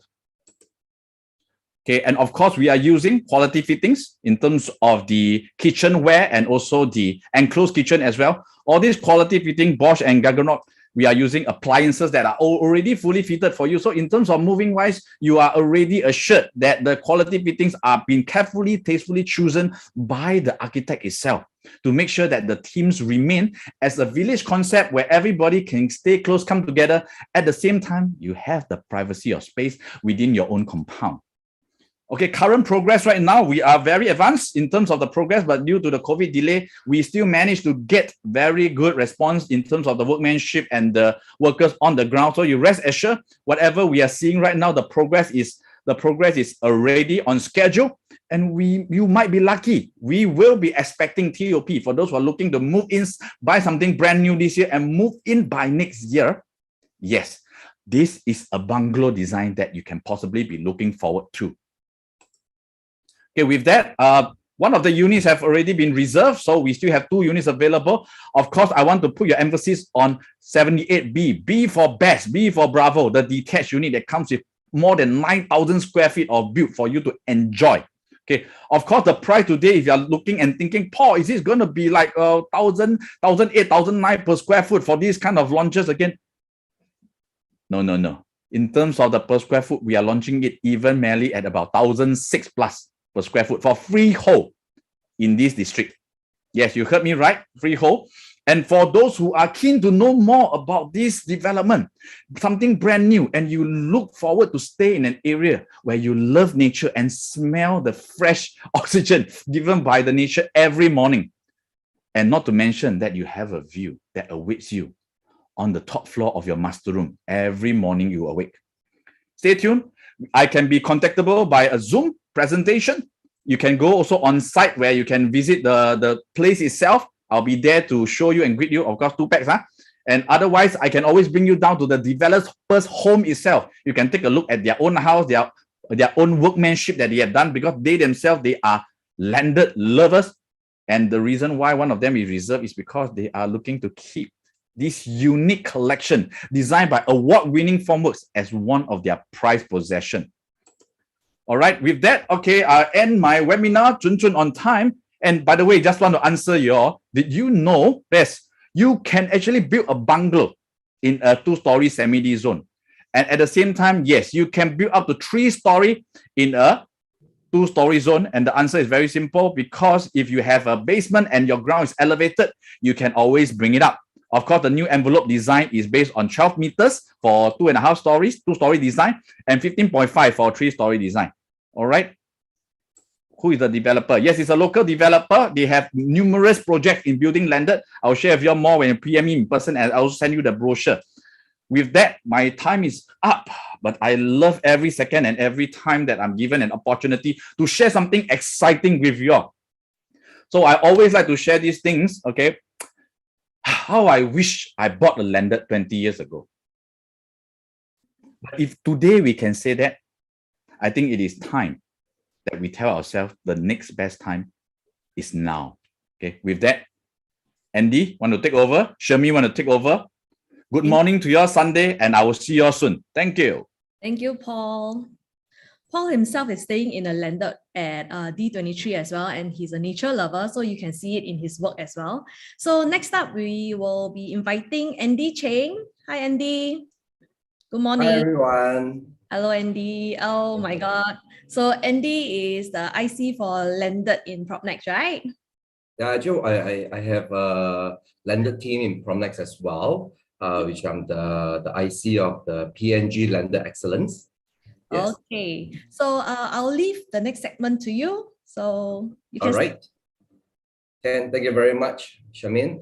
Hi, everyone. A very good morning. So just a short introduction about myself. So besides being an IC for one of the landed team in PropNex, I'm also one of the trainer in PropNex for the landed segment as well. And of course, this one of the landed transactor, top 5 landed transactor in PropNex over the years. So very grateful to all my clients and friends and all my co-broke agents for giving me the support, right? So today I'm very excited to share this semi-detached. It's a brand new house located in the east as well, right? I think this house is fantastic. Why? Because I believe there's a lot of homeowners probably looking in the east, but they want to be close to the train station. They want to be near the amenities and where all these daily needs are within the convenient walking distance. All right, so I will do my share screen on this interesting house. Just give me a moment.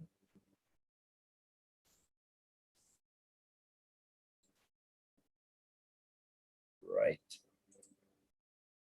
Okay, so this is a semi-detached house located in District 14. All right, so besides this location in the east, where a lot of home buyers are actually looking at District 15 and 16, District 14 is also one of the very sought after area. Why I say that? Because it provides a lot of convenience. So for this house particularly, it has a land size of 3,194 square feet with a built-up estimated about 7,344 square feet. It's a 3.5-story house, fully built up. It comes with 5 bedrooms and a helper's room as well. And of course, it's a 3.5-story, and of course, this house will come with a lift, right? So you can see from these beautiful pictures here, we have a very nice courtyard area with alfresco dining. I have this huge balcony on the second level and a very good sized room. All right. So before I go into showing you guys the video slide of this house, let's have some understanding of the location. All right. So for this land plot, you can see that the dimension of this land size is estimated about 9 meters for the frontage, right? 9 meters in terms of the frontage. And the next thing that you can see that the length is actually 34 meters, and the other side will be 31 meters, which is a very, very good length, right? So the whole piece of land you can see from here is actually very, very regular in terms of the shape. All right, there's no odd shape. There's no like very hexagon kind of angles area. Very regular piece of land, right? So the next thing is the location. Yes, so this location, I believe everybody knows pretty well. If you are staying the east side, you probably will have visited the marketplace next to Eunos MRT station, right? So the location that you can see from here, we are actually located right here at number 16 Lorong Saleh, all right? Number 16 Lorong Saleh. And this location, you can see that we have the amenities is actually located here. You can see there's a marketplace here, and there's a lot of all these shops around.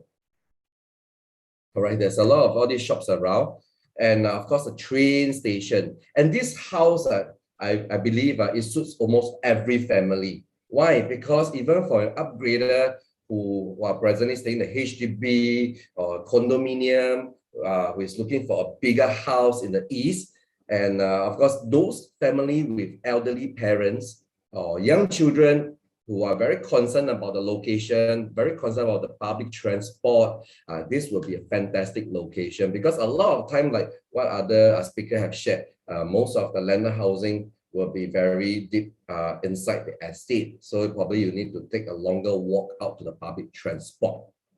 For this house, in terms of the distance wise, we are estimated about 10 minutes walk to the MRT station. And of course, to the marketplace, as you can see from here, Eunos Crescent Market, we are actually about 7 minutes walk just across the road, right? So, I mean, if you were to cut through, this is based on the Google Map indication. But if we were to take this cut through of this HDB estate, just right over here, the distance will be probably much shorter, right? Will be much shorter. So in terms of location wise, this will be the introduction of the location. So if you have any other question about location, can always PM me later on, right? So of course, for schools wise, it's also very important, especially for those who are having young kids looking for primary school. We have some community school, and of course, we also have very good schools as well, like the Mahabodhi School, right? And I think this school is also within the top 30 primary school in Singapore, which is within the 1 kilometer radius, right? 1 kilometer radius. And of course, the next one will be the Lokura Primary School. So these three schools are within the 1 kilometer. I think after the announcement from the government, right? Everybody will be more focusing on the schools within the 1 kilometer radius, right? So of course, we have other schools around the vicinity as well within the 2 kilometer radius. If your kids are already in the school and you want something that is within a very convenient location with the public transport, this is something that you can consider as well. All right. So of course, District 14, how is the performance? When we look into the landed market, right, as what the rest of speakers, some of the earlier on the radio and Jeep has shared, Alex has shared, movement of landed housing is very, very important, because if we were to base on the district, then how is the performance for the individual category, individual title of the house? So as you can see from here, before we talk about, I mean, those popular area like 15, 16, 14 is also another popular area. Just that a lot of people who are looking at it, most of the time they will be looking at 15, 16 first. But for 14, this is the performance of the semi-detached. So you can see that the performance of the semi-detached house since year 2000, I would say 2006, the property pricing and the volume has actually increased. All right. I mean, this is an average indication. All right, it's an average indication. It's a good mix of some of this resale as well. All right. So although today we are talking about the brand new houses, but is it very important is it very important that to know the resale movement? Because end of the day, when we move into the house and when you resale the place again, it becomes resale property, right? So eventually, it's very important for you to understand how is the market movement for the semi-detached. If today you were to buy a semi-detached in District 14, all right? So this is the indication of the movement that you can see that is continuously growing. And of course, for limitation, due to the limitation of the brand new houses in District 14, especially for the semi-detached, the demand next year, I believe, will be also increasing as well. Then pricing, I believe, will also be achieving new heights as well. So if I think you are looking for a house in District 14 today, this is something you really can consider. All right. So this will be the introduction of the house, of the location. All right. So let's watch the video tour, which I have actually recorded. Will not be on Matterport, but a video tour that will just bring you guys around. Yeah. So just give me a moment for me to share the video.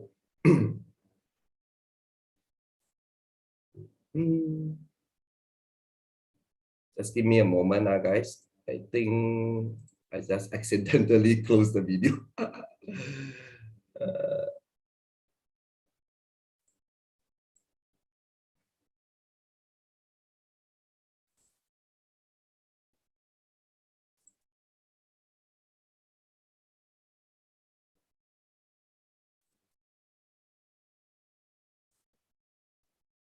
Oops. Where to? All right. Okay, I got it. All right. So this is the short run through of the video tour of this brand new semi-detached house located in District 14, number 16, Lorong Saleh.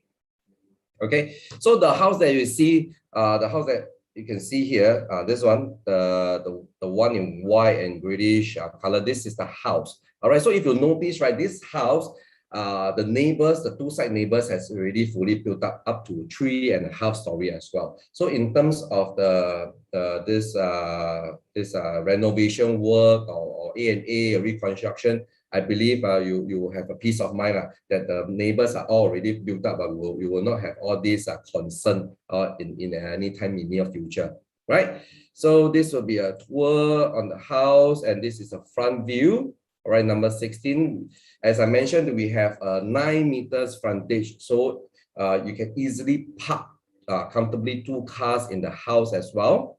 All right, so this is the car porch area, and if you notice, there's a walkway at the side with some steps that is actually towards the courtyard area.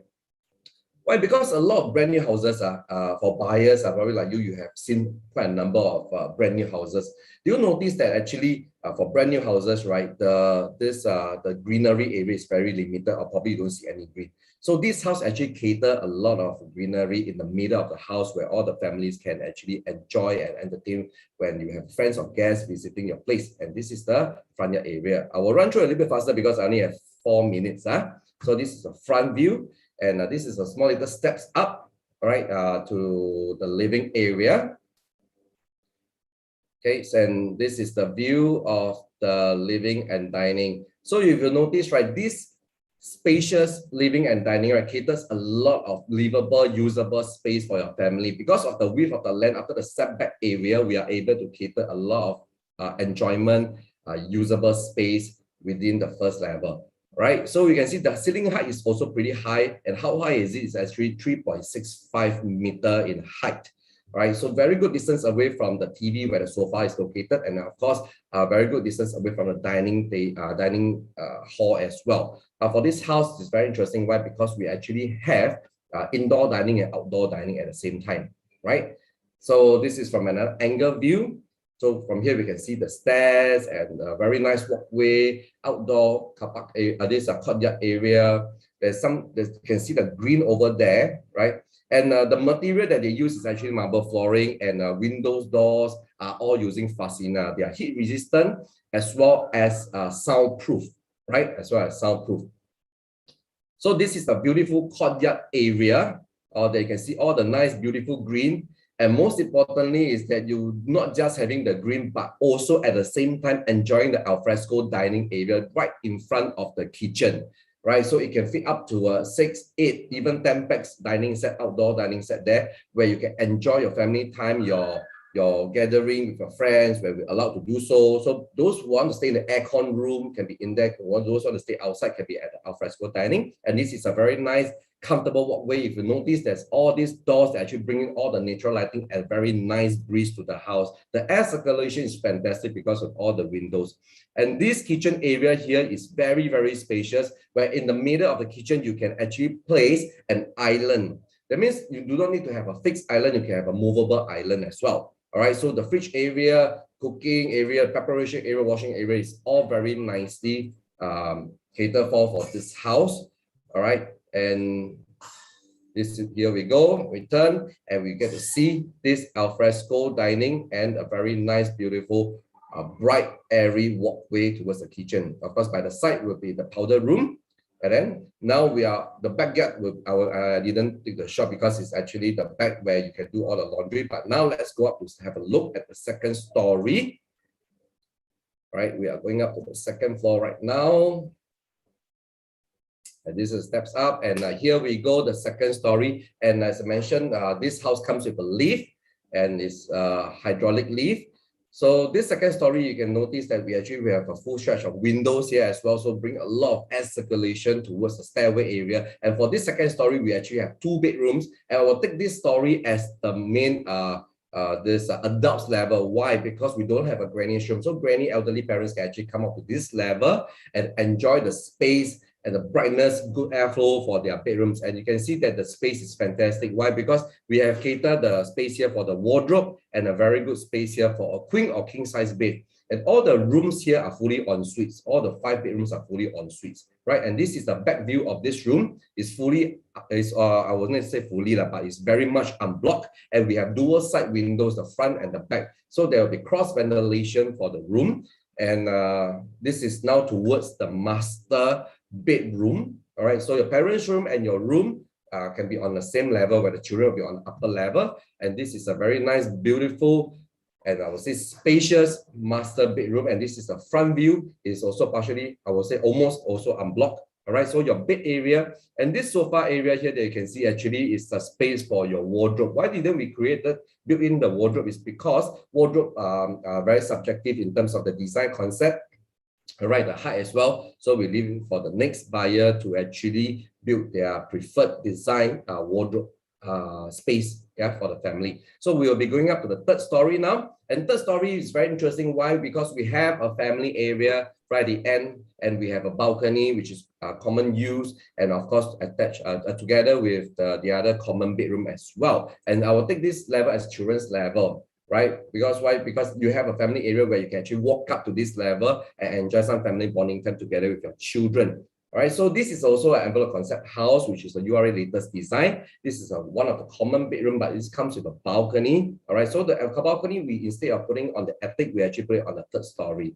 All right, and of course en suites as well. This is where the family area is, and you can see very comfortable size room, and similarly it's en suites. And this room comes with a balcony, which is commonly used by within the family as well. All right, so a nice family area, very cozy, and of course you get to enjoy your family time or chit-chatting with your children or any of your family members on the same level. All right, so of course your children also get to enjoy their privacy as well, right? When they have their own rooms, and you notice the rooms are all far apart from each other, right? So over here you notice this stairway. Why I want to emphasize on this stairway? Because this stairway it doesn't go around the house. So you see there's nice landing area, and then you come up to the attic level, and of course there will be all the glass panel and skylight that brings in the natural light to the stairway. And the last 2 rooms that we're going to see from here will also be the children's room in case you have big family.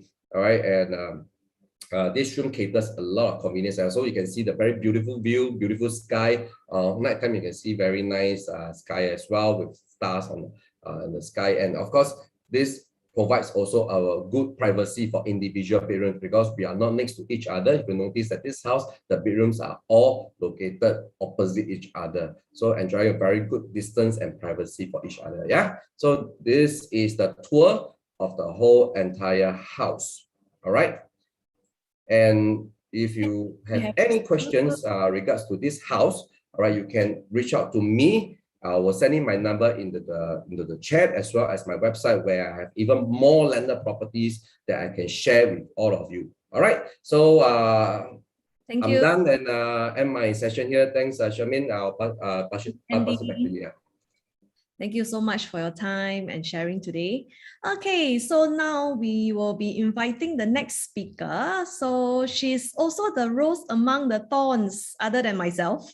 So this is Rosabelle. Rosabelle will be sharing with us the second last property of the day before we go into the panel discussion with the CEOs and executive directors. So Rosabelle, are you ready? Good. Thank you, Shani. Thank you, everyone. Thank you, Edgeprop. Next, they're inviting. Feel appreciate. Okay, today we'll be showing a brand new corner terrace in Serangoon Gardens. Minis walk to Chom Chom Food Center, My Village and Market. We'll be showing through a video. Just give me a moment.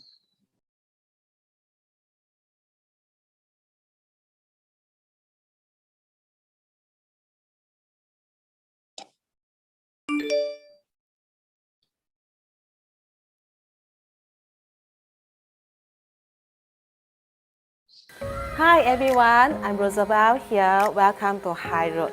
It's a brand new corner terrace, land size of 2,007 square feet, built up area of 4,006 square feet. It's a triple nice years, at District 19 in Serangoon Garden. It comes with a 5-bedroom, 1 guest room and 1 helper room. So for the car park area, easily can fit 2 cars. Let's go into the house. At this living area here, can fit 8 to 10 sofa seats, and it comes with a marble flooring, floor to ceiling height 3.1 meter. Come, let's go to the dining area. Dining area here easily can fit 8 to 10 seater. For the dry kitchen, it comes with built-in cabinet and induction. For this house, it comes with a home lift that travels all levels. For granny room or guest room, here can fit a super single bed. And this part, this area can build your wardrobe. We are here in the wet kitchens. It comes with a built-in cabinet and comes with a helper room. At level 2, it consists 2 bedrooms, 1 master room, 2 junior master. So on my left is a master room. Come, let's go. For the master room, it comes with a walk-in wardrobe space. And here, you can see the size, very spacious. 2 king-size beds that can fit in. Not only that, you can look at the balcony area. Beautiful scenery. For the master bathroom, it comes with a his and her sink and the bathtub. Here is a junior master. For junior master, the size is very huge also, that you can fit 2 king-size beds, no issue. And here,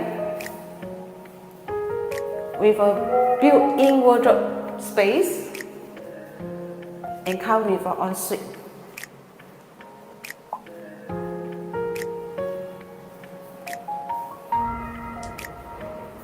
Let's go to the 3rd level, attic floor. On attic floor consists 3 bedrooms. Let's go to look at 1st bedroom.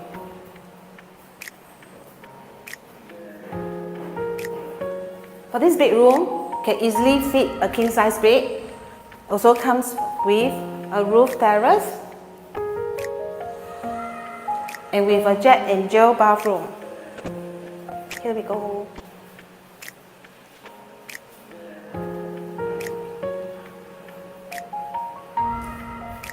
A 2nd bedroom. This bedroom can be a study area, office area, entertainment area. The 3rd bedroom.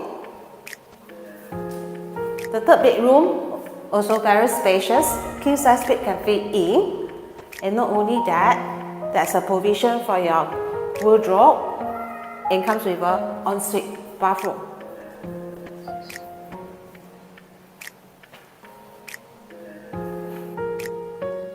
Thanks everyone for watching. Stay safe.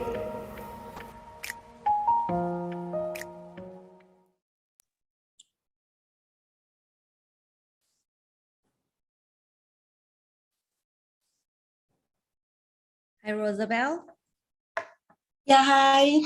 Thank you. Yeah. If anyone interested of this house would like to build a house, and give me a call at 8800-3336. Thank you. Hey, thank you, Rose. Thank you so much for your time. She Thank actually you. took a lot of effort to do the video. She actually had to redo after some of the sound wasn't doing well. So thank you so much, Rose. Bye-bye. Thank you. Okay, so next one, we will be having another speaker. So I guess without introducing, probably if you are looking at YouTube videos about property videos, especially, you probably know him. So without further ado, let's welcome Melvin Lim. Hi, Melvin. Hey, hi, Shamay. Hey, good to be here. Thanks, Edgeprop and PropNex. Yeah, happy to be on this landed event. Okay, so I'll leave it to you to share with us on today's property. Sure. All right, great. So good afternoon, everybody. So we just passed 12 p.m. Very happy to be here. My name is Melvin Lim. I'm with PropNex Realty, also heading the Property Lim Brothers team.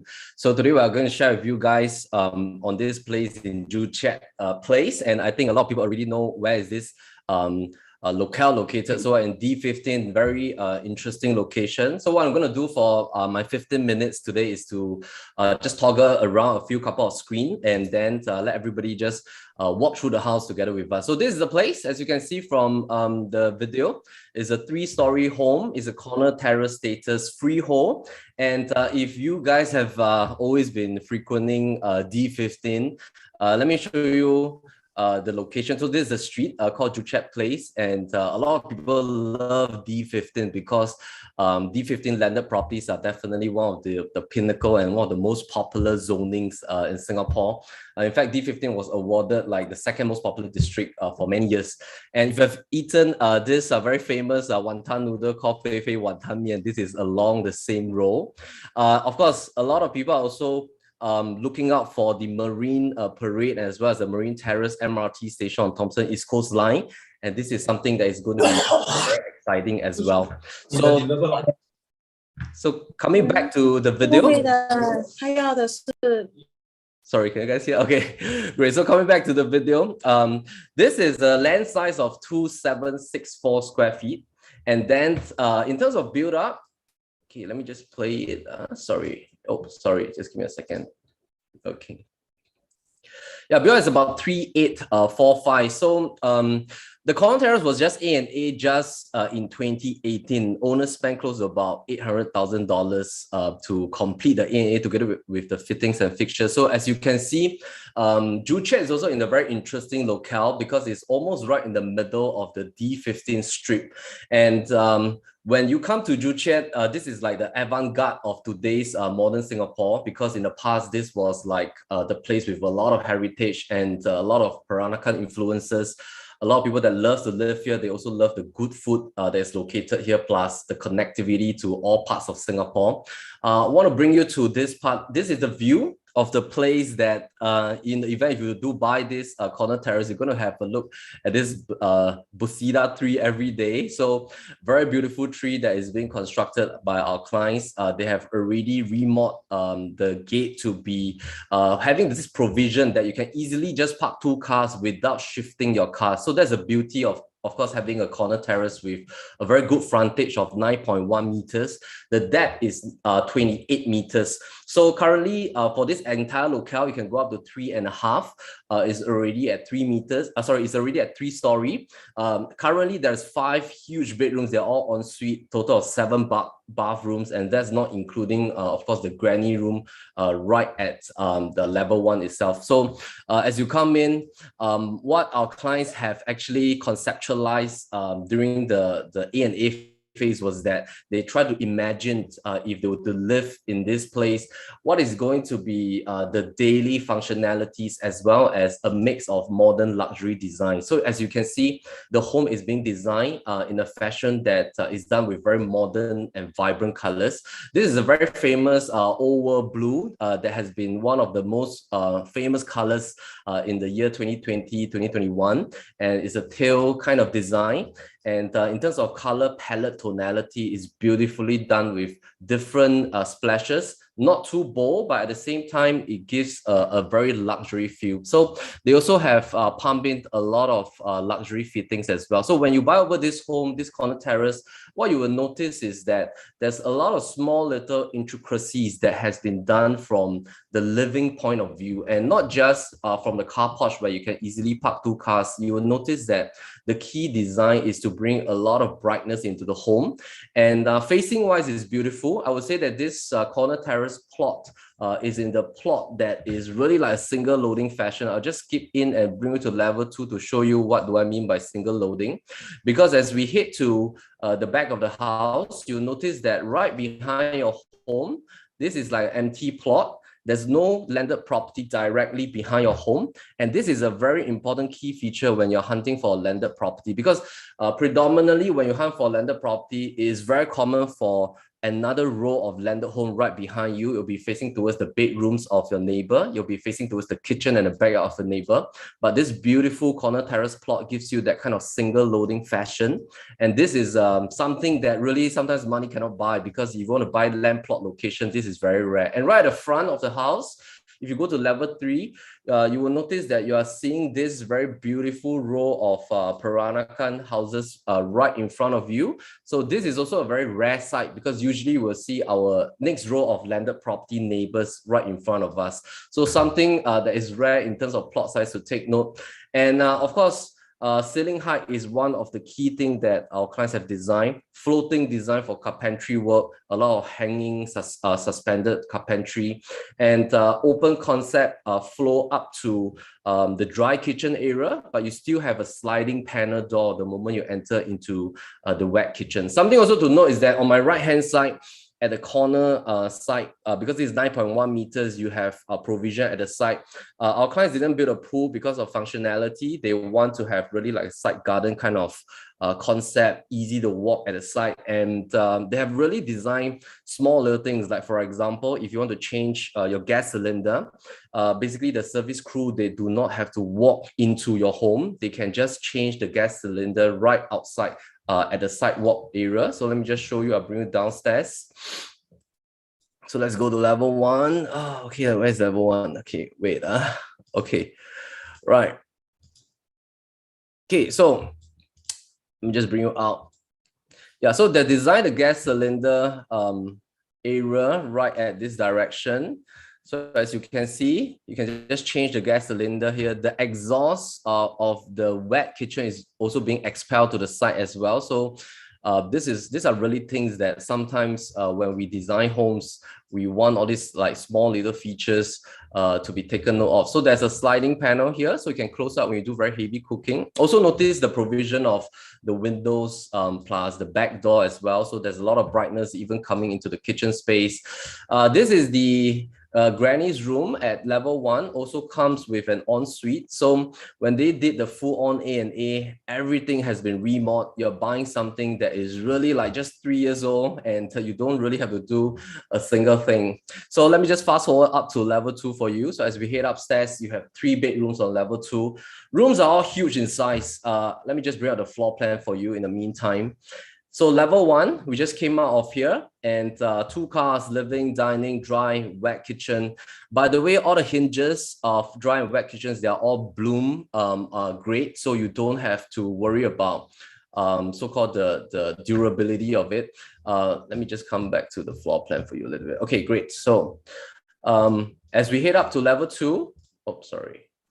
Okay. Let me just load this. Okay, great. So as we head up to level 2, let me just bring you to the floor plan. So level 2, 3 bedrooms, they're all ensuite. Now, the beauty of course, having a corner terrace is that you don't really have to worry about the brightness coming into this center void zone. So usually for inter-terraces, a lot of families, they will construct this area to be like a family area. They will use the skylight to bring in light here.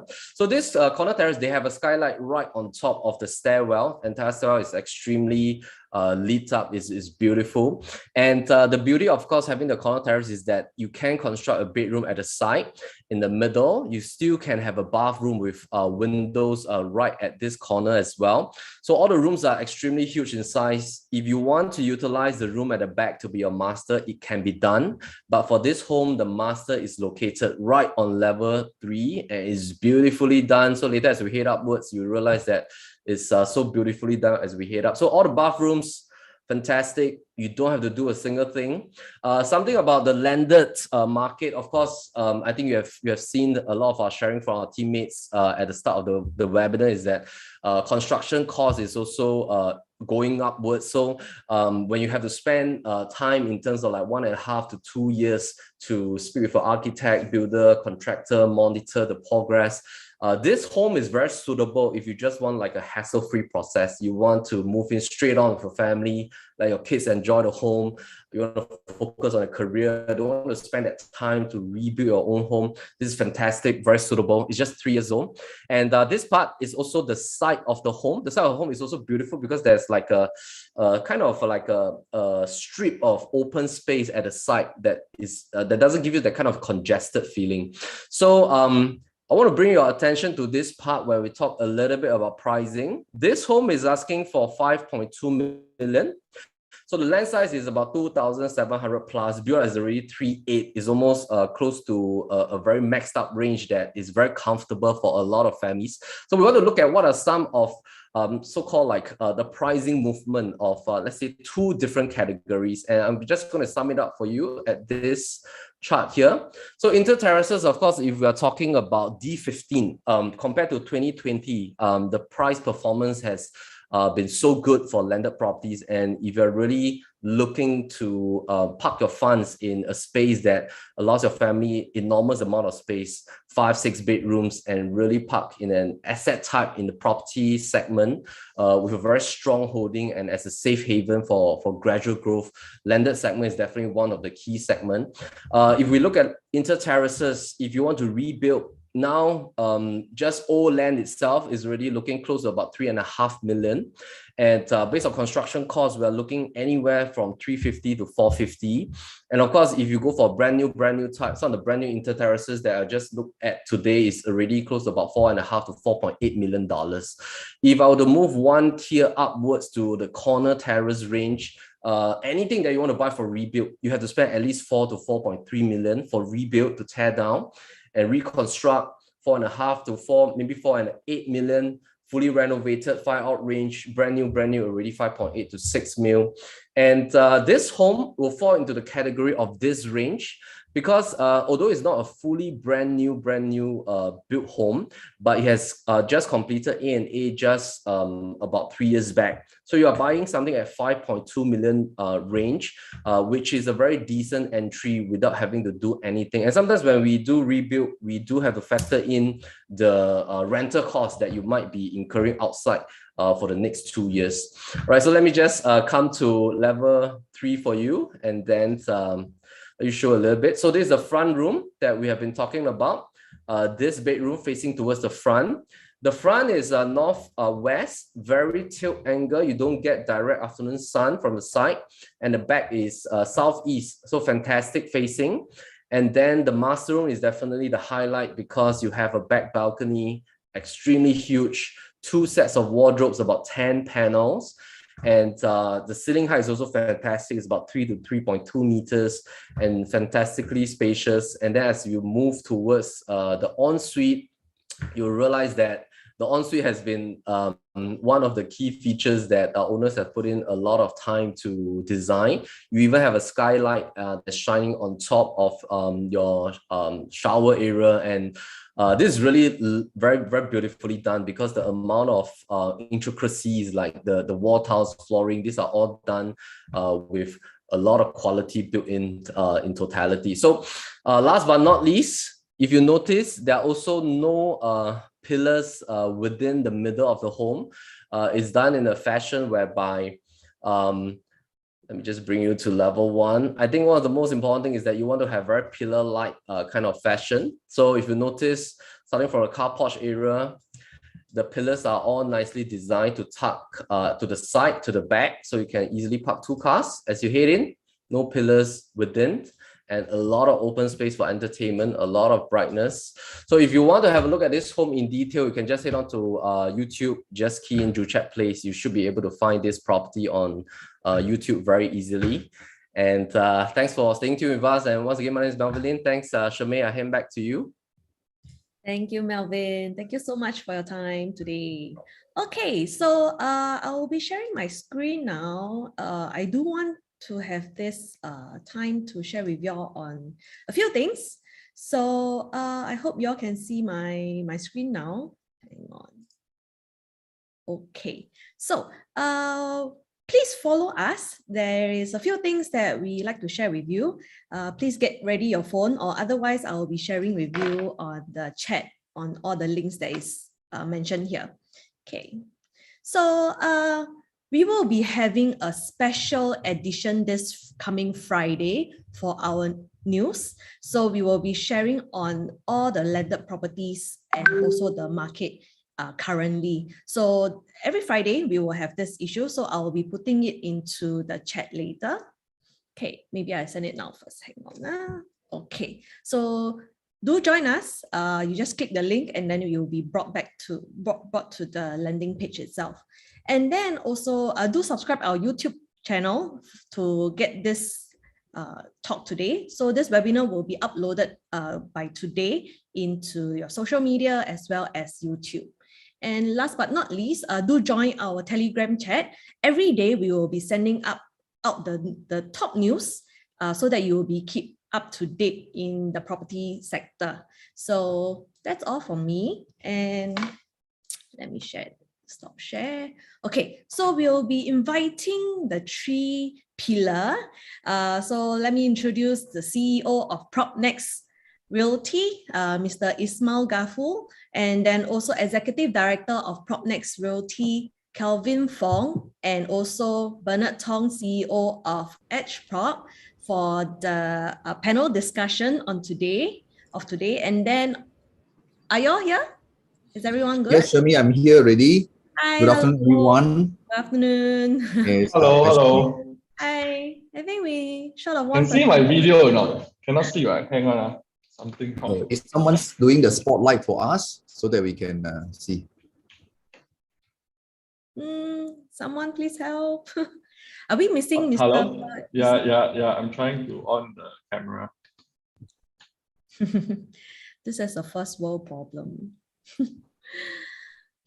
Okay, so we will be discussing today on what to watch out for in terms of investing in landed properties. So, yes. Hi, Bernard. Okay, hello. Hi. Sorry. Hello. So hi, Kelvin. Hi, Ismail.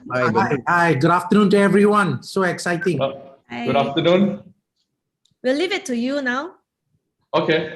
Thank you. Thanks, Shami.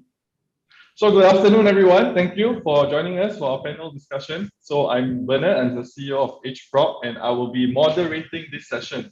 So joining me today on the panel is Mohammad Ismail Gafur, the CEO of PropNex, the largest real estate agency in Singapore, and also Kelvin Fong, the Executive Director at PropNex.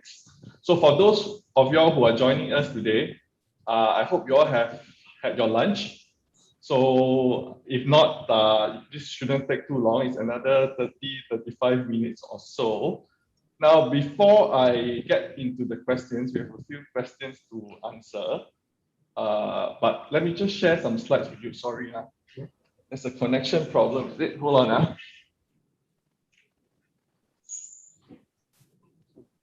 Cannot see, right? Can see.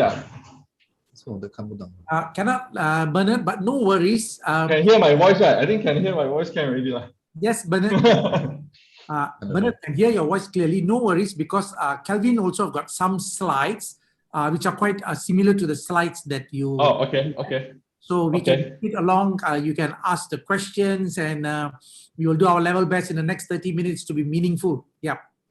Okay. So let me just start.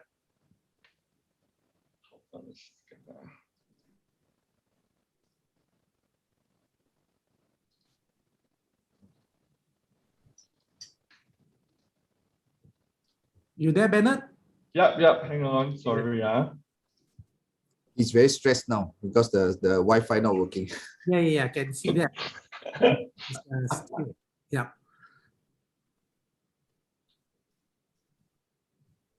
Can y'all see the slide I'm going to present?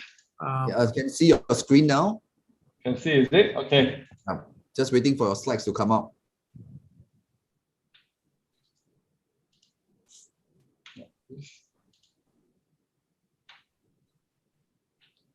Okay, how about now? Can you see? No. We still cannot see your screen yet in terms of your slides. Hold on. I guess you need to.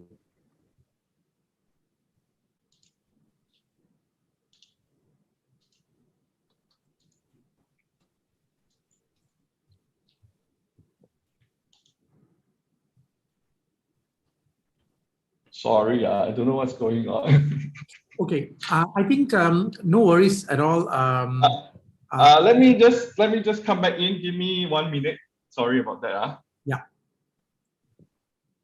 So Bernard, you mean you want to exit and come in or what? No. I'll just stop sharing. I think we just get to the questions lah. I'm sorry. No worries. I don't know what's going on, but yeah, let's just get to the questions. So I think one of the questions that I think Ray also previously mentioned and Jip also have shared about Strata landed, we have seen that the price performance for landed properties has gone up quite a bit lah over the last couple of years, especially since COVID began. So I guess in your view, in your respective view, what is driving this performance? Is it just COVID? Is it interest rates? Are there something else that is driving the performance of landed properties? Okay, I think start with Ismail. Yeah. Good. Thanks, Bernard. What I will do here is this. I think Calvin, maybe if you can share the slides, it would be good. We can take as a reference point for the rest of them to also have a good understanding. You know, landed property is definitely really very, very well sought after because these are limited in numbers in Singapore. And for some people, the minute you own a landed property means you actually, I won't use the word you have arrived, that's not the right word, but you have actually gone into the right direction as far as owning an asset that has got a lot more upside moving forward. That's the way I look at it. And if you look at in terms of the price index over the time, even before COVID, maybe if Calvin, you can show the landed home price index. Yeah. From here, you could see that it is not COVID that in particular brought the price hugely.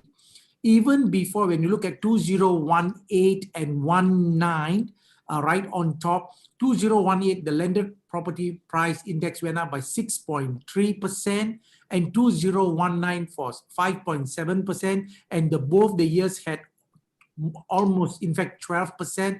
Only last year during the COVID itself, people were a bit more concerned, trying to understand where will the market go and how the impact. But when I look at it this year, there was a huge increase. And we are expecting a double-digit growth of more than 10% for this year.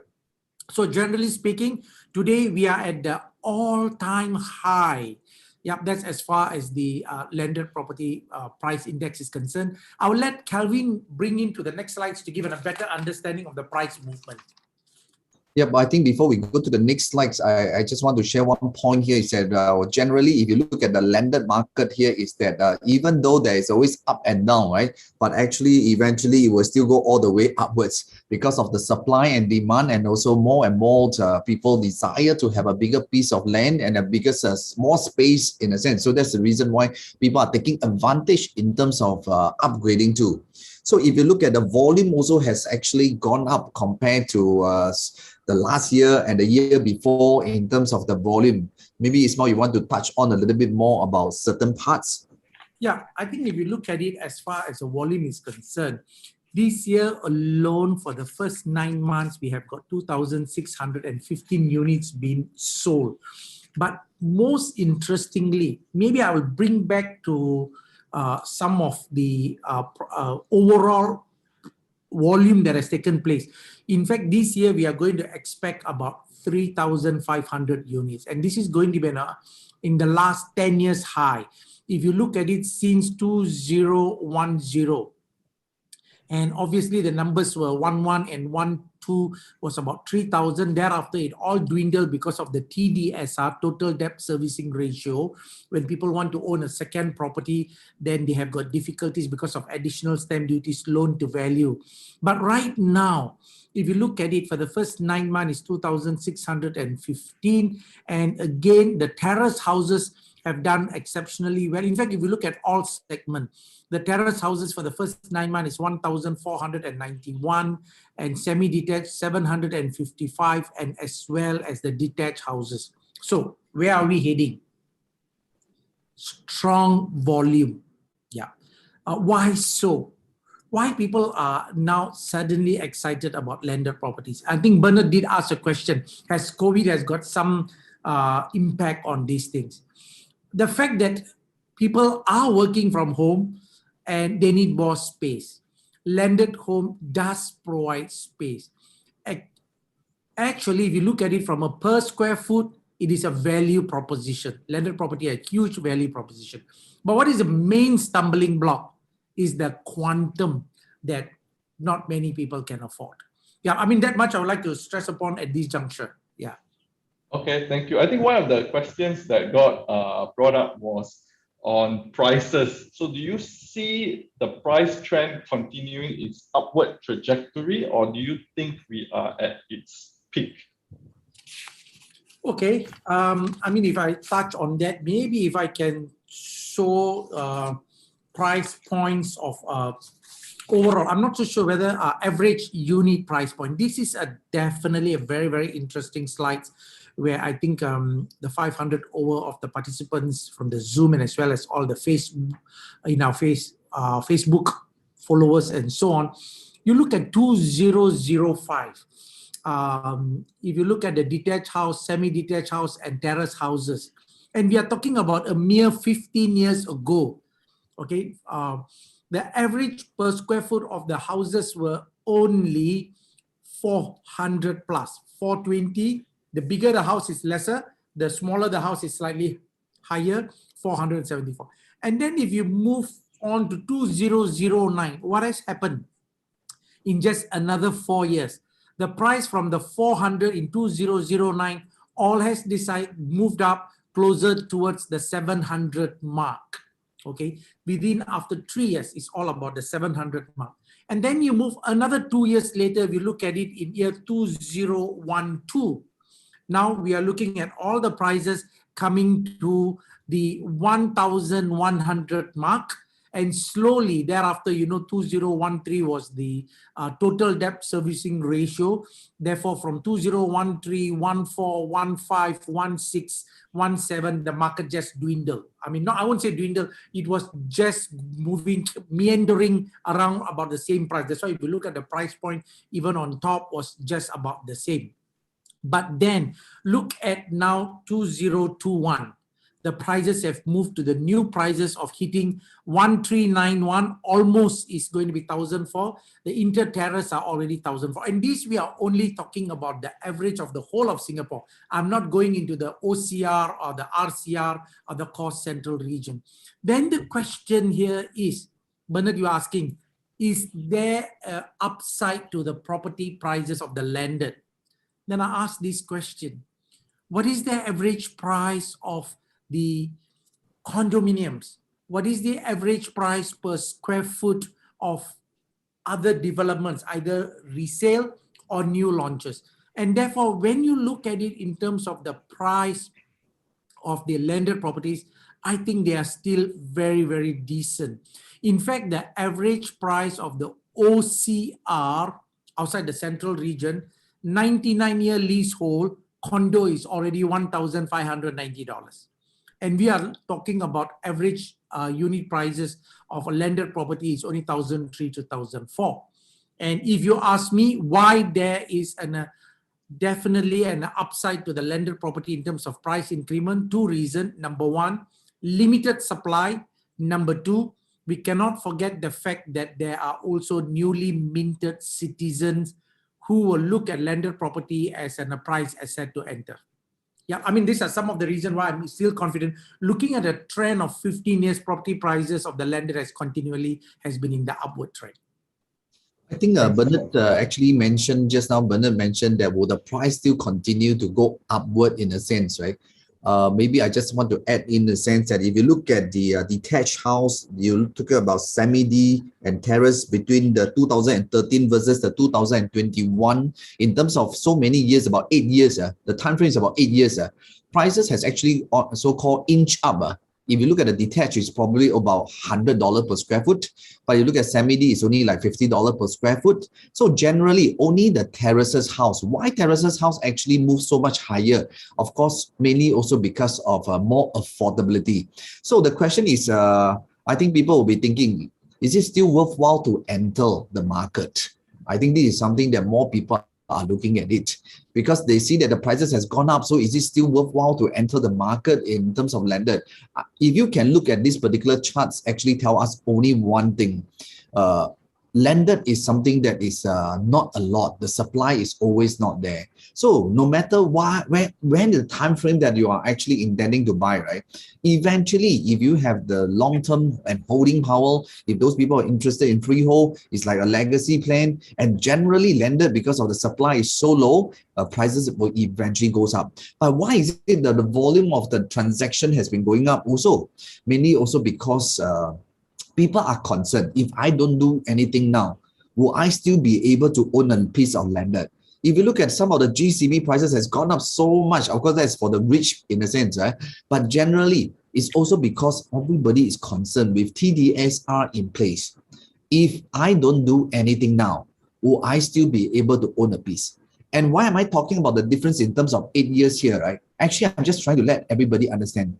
If the prices, this is a very good price guide for many people here, but unfortunately this price guide may not be general for all or equal to everything. Because why? Like just now Melvin has actually shown one that is run down, one that is fully rebuilt, so the prices can also be a lot of differences, but this is generally on average price. So if you guys are really interested to take opportunity to upgrade to a landed, I must say that this 8 years, the price upward is only that much in terms of average per square foot.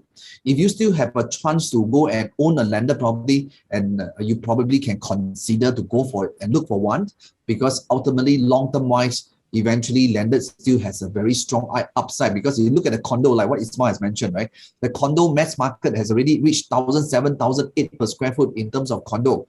So the landed market is still actually behind. So I think there is still a lot of opportunity. I think the only concern is because of TDSR. So if those people who wants to, you may want to consider looking at one to source for something that is affordable within your range. I think eventually hold for long term will still be a good gauge. That's how I feel, Bernard. Kelvin, it's good you mentioned about supply. So the supply of landed properties is generally quite fixed. But what we're seeing these days is there are a lot of those boutique developers coming into the market, right? So I think some of Paul was just now mentioning some of the boutique developers, and you have guys like the Sevens groups. What is your view in terms of the impact of these boutique developers entering the landed space? Will this result in an oversupply? I don't think there will be an oversupply issue, because ultimately the landed is still not as, in terms of supply, not as many. But in fact, because of affordability issue, right? All these boutique developer, eventually what they are trying to do here is to maybe cut the land into 2 more pieces or 3 more pieces. Eventually can still make the size smaller, but they actually raise the build up actually more. So it's still a very strong livable space. So I think people will, if you ask me, will there be a lot of supply more? I don't think so, because there's also not many as well. Yeah, I think from a supply point, Bernard, there's also one slide, maybe we can try to show it to you from the supply side. Maybe the last slide, an unsold supply of landed homes. Next one, maybe, I think, yeah. Let's see, the unsold supply is towards the last slide, I think, yeah. Okay. Last one, the last one. Yeah, this one. Down all the way, not up, you know. Okay. Oh, here, this one. Yep, yes, correct, yeah. So when you look at it, what am I trying to highlight here is it from the unsold supply of landed homes. What is this, the blue chart and the bar, and as well as the orange bar shows here is this. The unsold, total unsold and incomplete landed units launched and not launched yet. And if you look at it in any part of the quarter at any time, we have got less than 300 units. And Bali is only about 250 units or 246 units. So the supply side is not strong at all. And especially when you look at the blue bar, which shows the unsold completed landed private residential units, is, if you look at the second quarter, I think you can't even see, probably less than 5. Yeah. 3. So yeah, it's 3. Yeah, correct. Exactly. The number has been given. See, so these are all single digit number. So that's why the demand has been so positive and strong. And one of the key things here is this.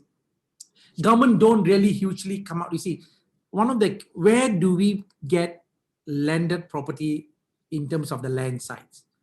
We know all government land sites have to be 99-year leasehold. Government cannot sell a GLS at freehold. And as far as condominiums are concerned, we got a huge supply of a GLS that are 99. Therefore, if one is looking at a 999 or a freehold landed property, then it have to be an existing private land bank. As what Calvin said, some of the bigger plots are further subdivided into 2 or 3 units based on the size and the frontage.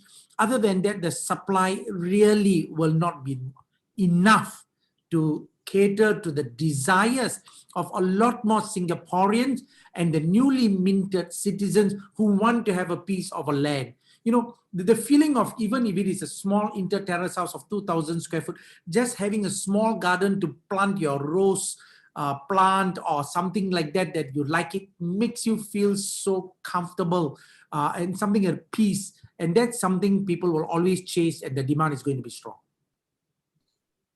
Thank you. Thanks, Ismail.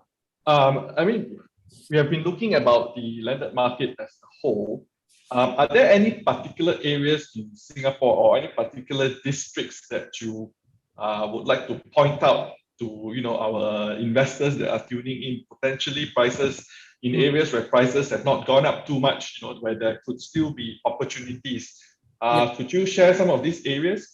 Surely, I think Anne Calvin will share on 2 different parts. I think interestingly, we prepared 2 slides.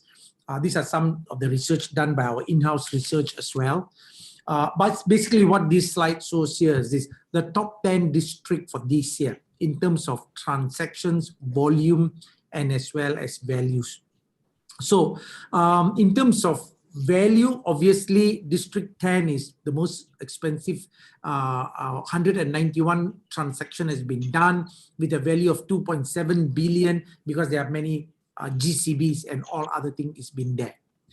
But then if you look at in terms of the highest number of transaction is done is District 19, the 3rd bar, which has got 364 units transacted in 9 months.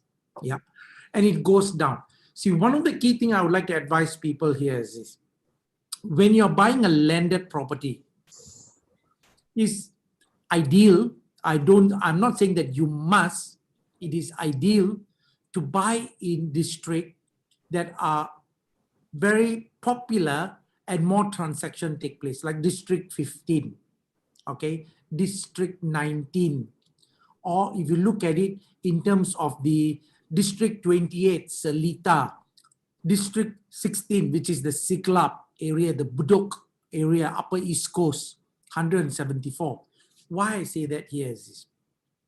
These are the areas where, because when there are more transactions and if it inches up its way, when you want to sell your property, you enjoy 2 things. One, more buyers will be looking at these areas. I give it a very simple example. If a doctor owns a property or a lawyer owns a property at Serangoon Chom Chom, he have got a lot of his doctor friends or relative, no doubt COVID people cannot visit, but generally Chinese New Year, open house people visit. And you know, a lot of doctors and professionals or business people, their children take over the business and their children also want to be a doctor. So what am I trying to say here is in their subconscious mind, either their friends, partners, all who visit these places, they want to also be like them to own a property. Versus if you buy, let's say, a landed property, it is not in a strong landed enclave, surrounded by HDB. Either it could be in the eastern corner of Pasir Ris, or it could be a realty park near Hougang. Then it is so small that the volume of transaction is not there. So what's the danger when there isn't a lot of volume of transactions? The next valuation cannot be higher than the last transactions. So it tends to bring down the price. It doesn't go as much. But when you buy a property in a district where there's a lot more transactions and a lot more eyeball where other people want to buy, chances are the property prices will go much higher.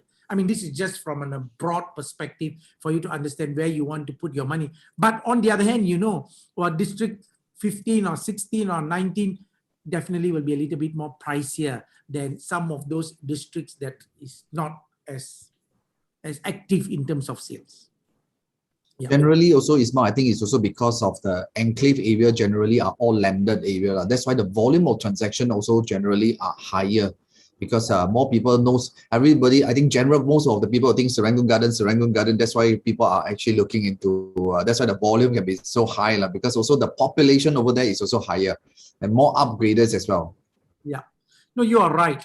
One of the key thing here is this, because certain areas are known as landed enclave, because if you talk about the entire Serangoon, obviously there are more volume of transaction, because to start with, they have a more number of landed properties in those districts.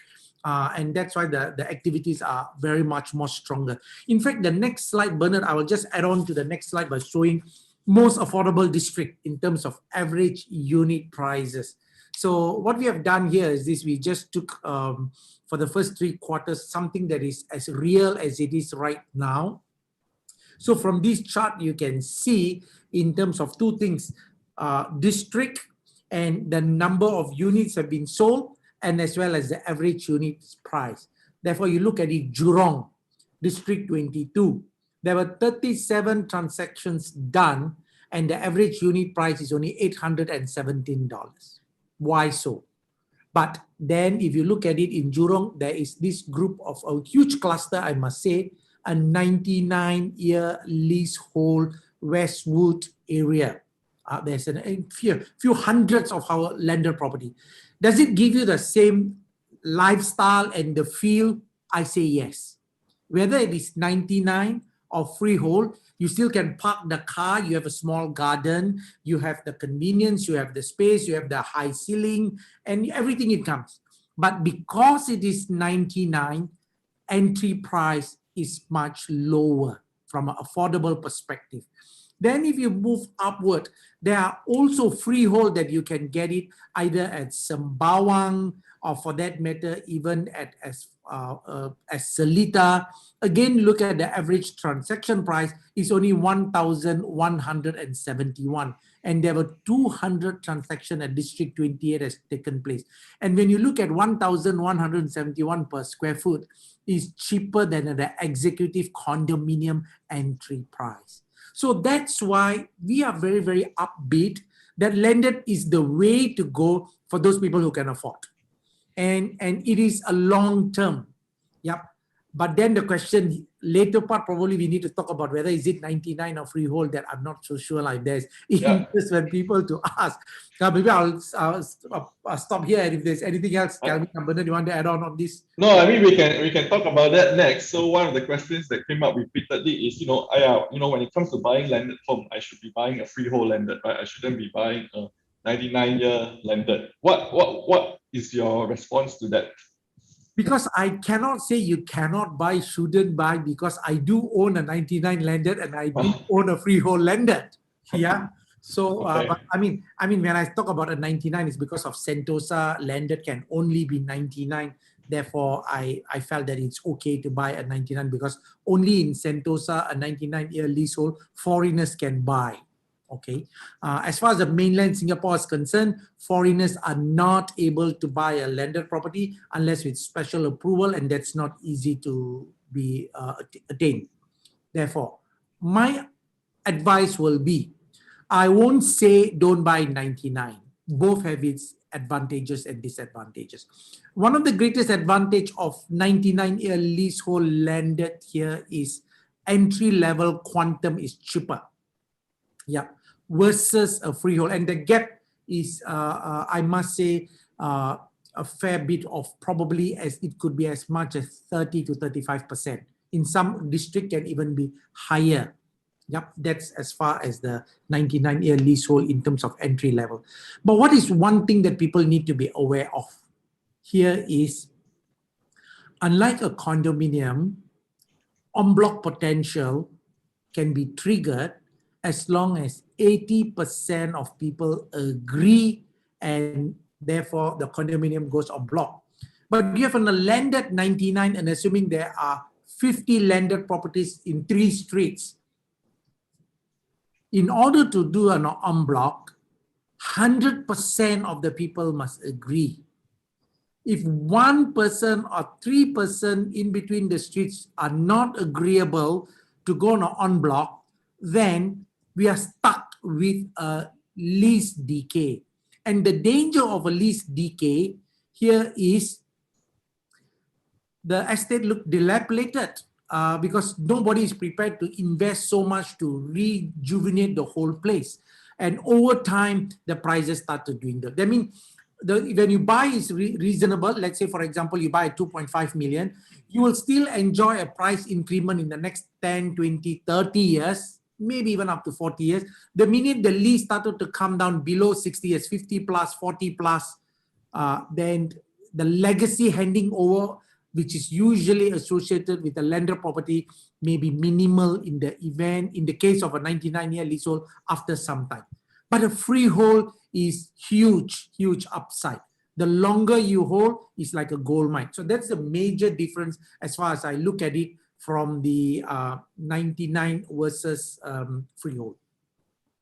Thank you. Thanks, Ismail. Also, one of the questions that got brought up during the earlier discussion is the question on construction costs. So construction costs has gone up considerably, right? So when it comes to buying a landed home, would you advise someone to buy a piece of land, rebuild it or tear it down, or buy one that is already completed, because you have to take into account construction costs these days? Okay, maybe I do this. I will share this. Calvin will have a good experience and to share also because he's also staying in a landed that is literally done up. I bought a landed and I'm doing some renovation. I know the nightmare, but I would suggest anybody, before you want to buy a landed, it's good to do a health check, whether your heart is strong, whether your high blood pressure is okay. Why I say that here is this: if you don't have time, if you are so busy in your work, if you think that you got budget very tight, then I suggest buying a dilapidated house or buying a empty land to build can be nightmare. Can be. But you can avoid it if you bring in professionals to do it. But COVID has created a situation that construction costs sometimes very difficult to lock in. Today is one price, but the material cost goes up, labor cost goes up. Like Mavin said, that probably 1.3 million, 1.5 million. Yes, you can bring in a reputable developer. Yep, Eddie has also highlighted, it's very, very important. But cost is something it may run. So that's one of the things. And then there's a time part. Because of lack of manpower, it can drag, instead of a 12-month, it can go on to 18 months and so on. So, but one of the biggest advice I would like to give to people here is this. I have purchased many landed properties during my journey. My first property was an inter-terrace, upgraded to a semi-detached, to a landed. And as I said, I do own a couple of landed properties, but none of the landed property I demolished to the ground and rebuilt so far. I may, but I've not. But if you want to avoid that, what you have to do here is this. When you buy a property, you must make sure the main structures are already in sound condition where you can just do an A&A, additions and alterations. And that suits your requirement. Because if that doesn't suit your requirement, then it's not possible. If let's say the structure is such that the height is so low, you cannot go and amend that. It's not possible. That will cost you a lot of money.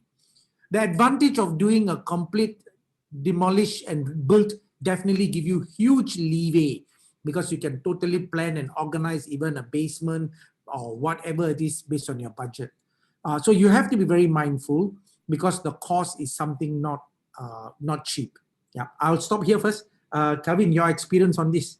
Yep, I think I'm blessed that of course I managed to get a unit that is done up and also developed by a small-time developer as well. So I think it will save me a lot of time and effort. I look at what Ismail has been doing, right? I mean, at the end of the day, we don't have a lot of time unless honestly our pocket is very deep. Then we can actually get somebody and manage it and do everything. If not, generally, if you want to talk about rebuilding yourself, you must really have the time and patience enough to do so. I'm just thinking to even just to select painting, everything was already hell for me in a sense. So luckily for me here is that almost everything is done up. I do not need to stress myself over all this. If not, then I think will be not an easy task for many people. But of course, like builders, there are many types. I went around to see different kind of developer. Some of the developers are really putting, they have passion in terms of building. They are not just building for the sake of just money per se to make the money, but they spend a lot of small little details in terms of ensuring all the design, the artwork, all the design was done properly, all the cabinets are also done properly. But because some of them may not have done it, of course, at the end of the day, it comes with a price. So of course, at the end of the day here, it's really dependent on individual, because A&A is something like you still can borrow some money, but of course, but rebuild is something that is interesting unless you really have the time. If not, generally, I would advise here is that try to get something that within your liking. If not, you want to do a simple A&A, then will be good. If you want to spend some time to rebuild, I think it's better that you probably go and look around some of the developers, small-time developers, if they're willing to, maybe they are willing to, you see, the most important, yes, they will charge you a little bit more premium. But the most important here is that you save a lot of time and hassle. This is something that I think most people must think through very carefully. Buy is very easy, to redevelop is another stress level. So I think those who intend to do so must think carefully before you make your decision in a sense. If not, just now I saw some of the landed property that is really done so beautifully, right? So like even I saw that just now I was here later, so I saw Melvin one is also quite nice. I saw some of them are really very nicely done. You can save so much money in terms of doing that, and you can just move in straight away. This is the hassle-free kind of a landed property if you like that design. Yeah. Somewhat related to this question is the question on valuation, right? So when it comes to buying a landed property, how much value do you attach to the land versus the built up or the property that you built? Is there a rule of thumb for this? No, I would say, valuation is not science, more of an art, but there's science factors involved, I must say, from the perspective of, obviously from a valuer perspective, he asked two questions. First, land size. So the land will be valued, whether it's a vacant plot or dilapidated house or even not livable condition, the land itself got a value. And that will be the low base, and that provides the base value of a landed property. Then the second value that is added on to the base value will be the condition and the construction of the house. Is this a 20-year-old construction, or is it a 10-year, or is it a brand new? And if it is a brand new, how much have the developer or the owner have invested in terms of building it? Assuming the owner have spent $2 million for the house, and assuming it's very recent, the valuer is able to give the base value plus the 2 million, and he can give you the value being like that.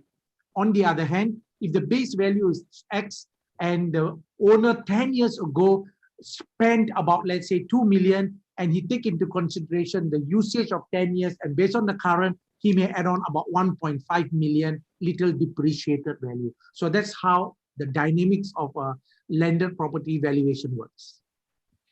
Thank you. Thanks. I think we are almost running out of time. So just looking at the Q&A, there's a question on cooling measures. Is it likely, not likely? If it is likely, what are some of these measures?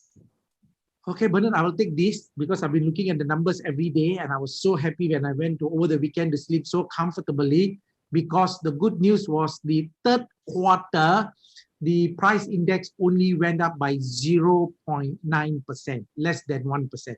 Second quarter was 0.8%. Therefore, the overall, the price movement has been reasonable. The government has made it very clear. And second quarter, Ravi Menon from MAS, MD said, The real estate market is not overheated. That was 30th June when he was interviewed. And what I look at it from then until 9 months, what has changed? Price has moved up by less than 1%. Therefore, I can come to the similar conclusion that the market is not overheated. And I think the government, I don't think, in this is my personal view, I don't think the government at this juncture with a lot of uncertainties, construction costs, manpower costs, developer challenges, and all other things would want to implement a cooling measures because the market is not overheated. At least for the next 2 quarters, I'm confident. Again, these need to be monitored. If in the event, let's say next year, if the government do come out with cooling measures, and in my view, if ever they come out, it is triggered by price increment that is not sustainable. Okay. In that situation, I also think the government will only likely to calibrate few levers. Number one, total debt servicing ratio can come down from 60% to 50%, which means any one of you who are thinking of buying a property or landed property, the longer you wait, if ever there's a cooling measure, there's a risk of this total debt servicing ratio.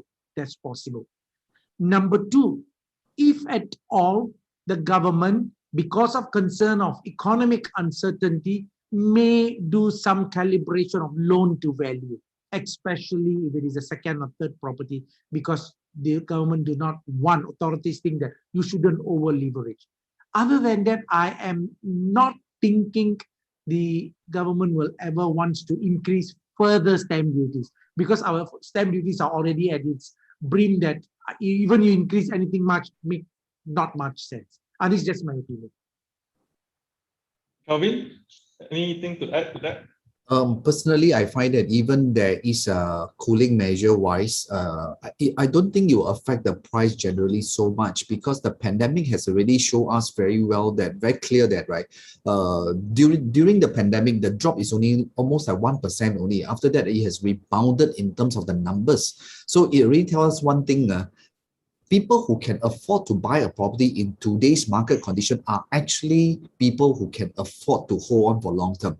So it's unlike last time during 2008 Lehman crisis or 2013, where the number of cooling measure has supported in such a way that it actually erased all the speculators away. So as a result, most people who generally hold on to the property are actually looking at long term. If the market drop, just drop, don't bother. At the end of the day, they believe that the prices eventually will still go up. What? Because today, a lot of people has concern. If I'm going to sell my property, what else can I buy? Am I going to subject to additional stamp duty or what? So a lot of people choose to what? Actually hold on to the property. In fact, the supply is actually not as many. As a result, that's why prices seems to be moving. The good thing here is that because of this pandemic, somehow or other, the prices has not really pushed up in the sense of too much. If you look at the last quarter, the result came out is only 0.9%. So it only tells us one thing, that market is still well calibrated in the sense of the prices. So for those people, if you are really intending to buy something, long term still is a good thing to go on in a sense. Yeah. I would say this is a good time to really look at restructure in terms of your current asset and look at what is their best to even upgrade to a better property. I think that's the most ideal situation now. Okay, thank you, Ismail. Thank you, Kelvin. I think we ran out of time. So perhaps before we end this, any final advice to either landed homeowners or aspiring landed homeowners? Maybe just a quick couple of minutes, last minute advice for the listeners out there. Yeah. Really appreciate that. I think first, Bernard, I really want to thank Edgeprop. Honestly, I really must say that this is an opportunity. I think from morning we had got almost close to 1,000 people from Facebook and all coming in. Yes, lunchtime up and down, number dwindles, but it is a true value add. This collaboration has helped, and I'm also thankful that there are many people from PropNex, even though it's in a platform with PropNex, a lot of people from networking to coming to attend.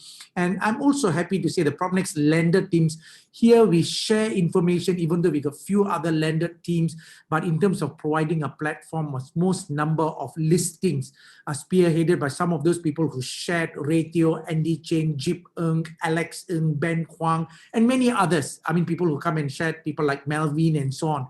So I really want to give one piece of advice. I knew that long ago when I was young, fortunately, because I bought my first inter-terrace house in the early 90s at $610,000, and that was a brand new development from the developer. Yeah. So today, that same property will be well above $3.5 million. So that being the case, all I'm trying to say here is this. If you can afford, have your base investment as a landed property. Doesn't matter if it's inter-terrace or corner terrace or semi-D. Doesn't matter if it's in District 28 or District 19 or District 15. Doesn't matter. The mere fact that you already have a foothold in a landed property means you first enjoy lifestyle, space, and number two, you're going to keep pace with inflation and affordability. When the time is right, you can either upgrade or you can downsize and take all the money and be happy. So landed is the way to go. Totally agree in a sense, because at the end of the day here that we are trying to educate our clients out there or consumer out there, your objective is towards your retirement point of time. Is it going to be a $5 million that is fully paid up or $8 million that is fully paid up? Just like what Ismail has mentioned, even though I start from inter-terrace, it's okay. Inter-terrace slowly upgrade to corner terrace, to semi-D, eventually to a detached. Eventually, our objective is very simple. We hope our consumers out there really towards the end of the retirement, they have a good sum of money to retire happily. Even from a lender point of view here is if I can own a $8 million property, then I downgrade to a $1 million or $2 million property, I easily still have a good sum of money to retire. And that is always in terms of our education that we are providing to our consumer out there, right? We really want them to see their future to be well taken care of. It's not about just buying a property. It's all about forcing yourself to save money into the property. I always feel that one thing, the bigger that you are buying in terms of the price, actually you save more money. It also forces yourself to move forward. That's what I always like to tell people. The property may not make money. Even I just bought my landed property 1 year ago. I just tell myself, even at the end of the day, it does not make money. I know for one thing for sure, at the end of my retirement, this property is fully paid and I can retire happily. And that's the end goal for all our consumers out there. And we really wish that every one of you can have a good retirement. For a start, it may be tough, may be stressful, but towards your end, you will have a happy ending. And that's what we hope to our consumer to be. Great. Thank you. Thank you, Kevin. Thank you, Ismail. Over to you, Shami. Thank you, speakers. We would like to take a group photo. So please smile for the camera, look at the camera and smile for the shoot.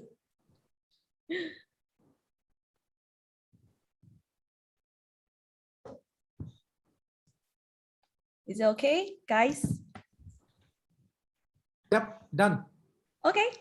All right, thank you so much, Bernard and Shami, for helping getting us involved in this seminar so that we can have so many people who are benefiting from our sharing.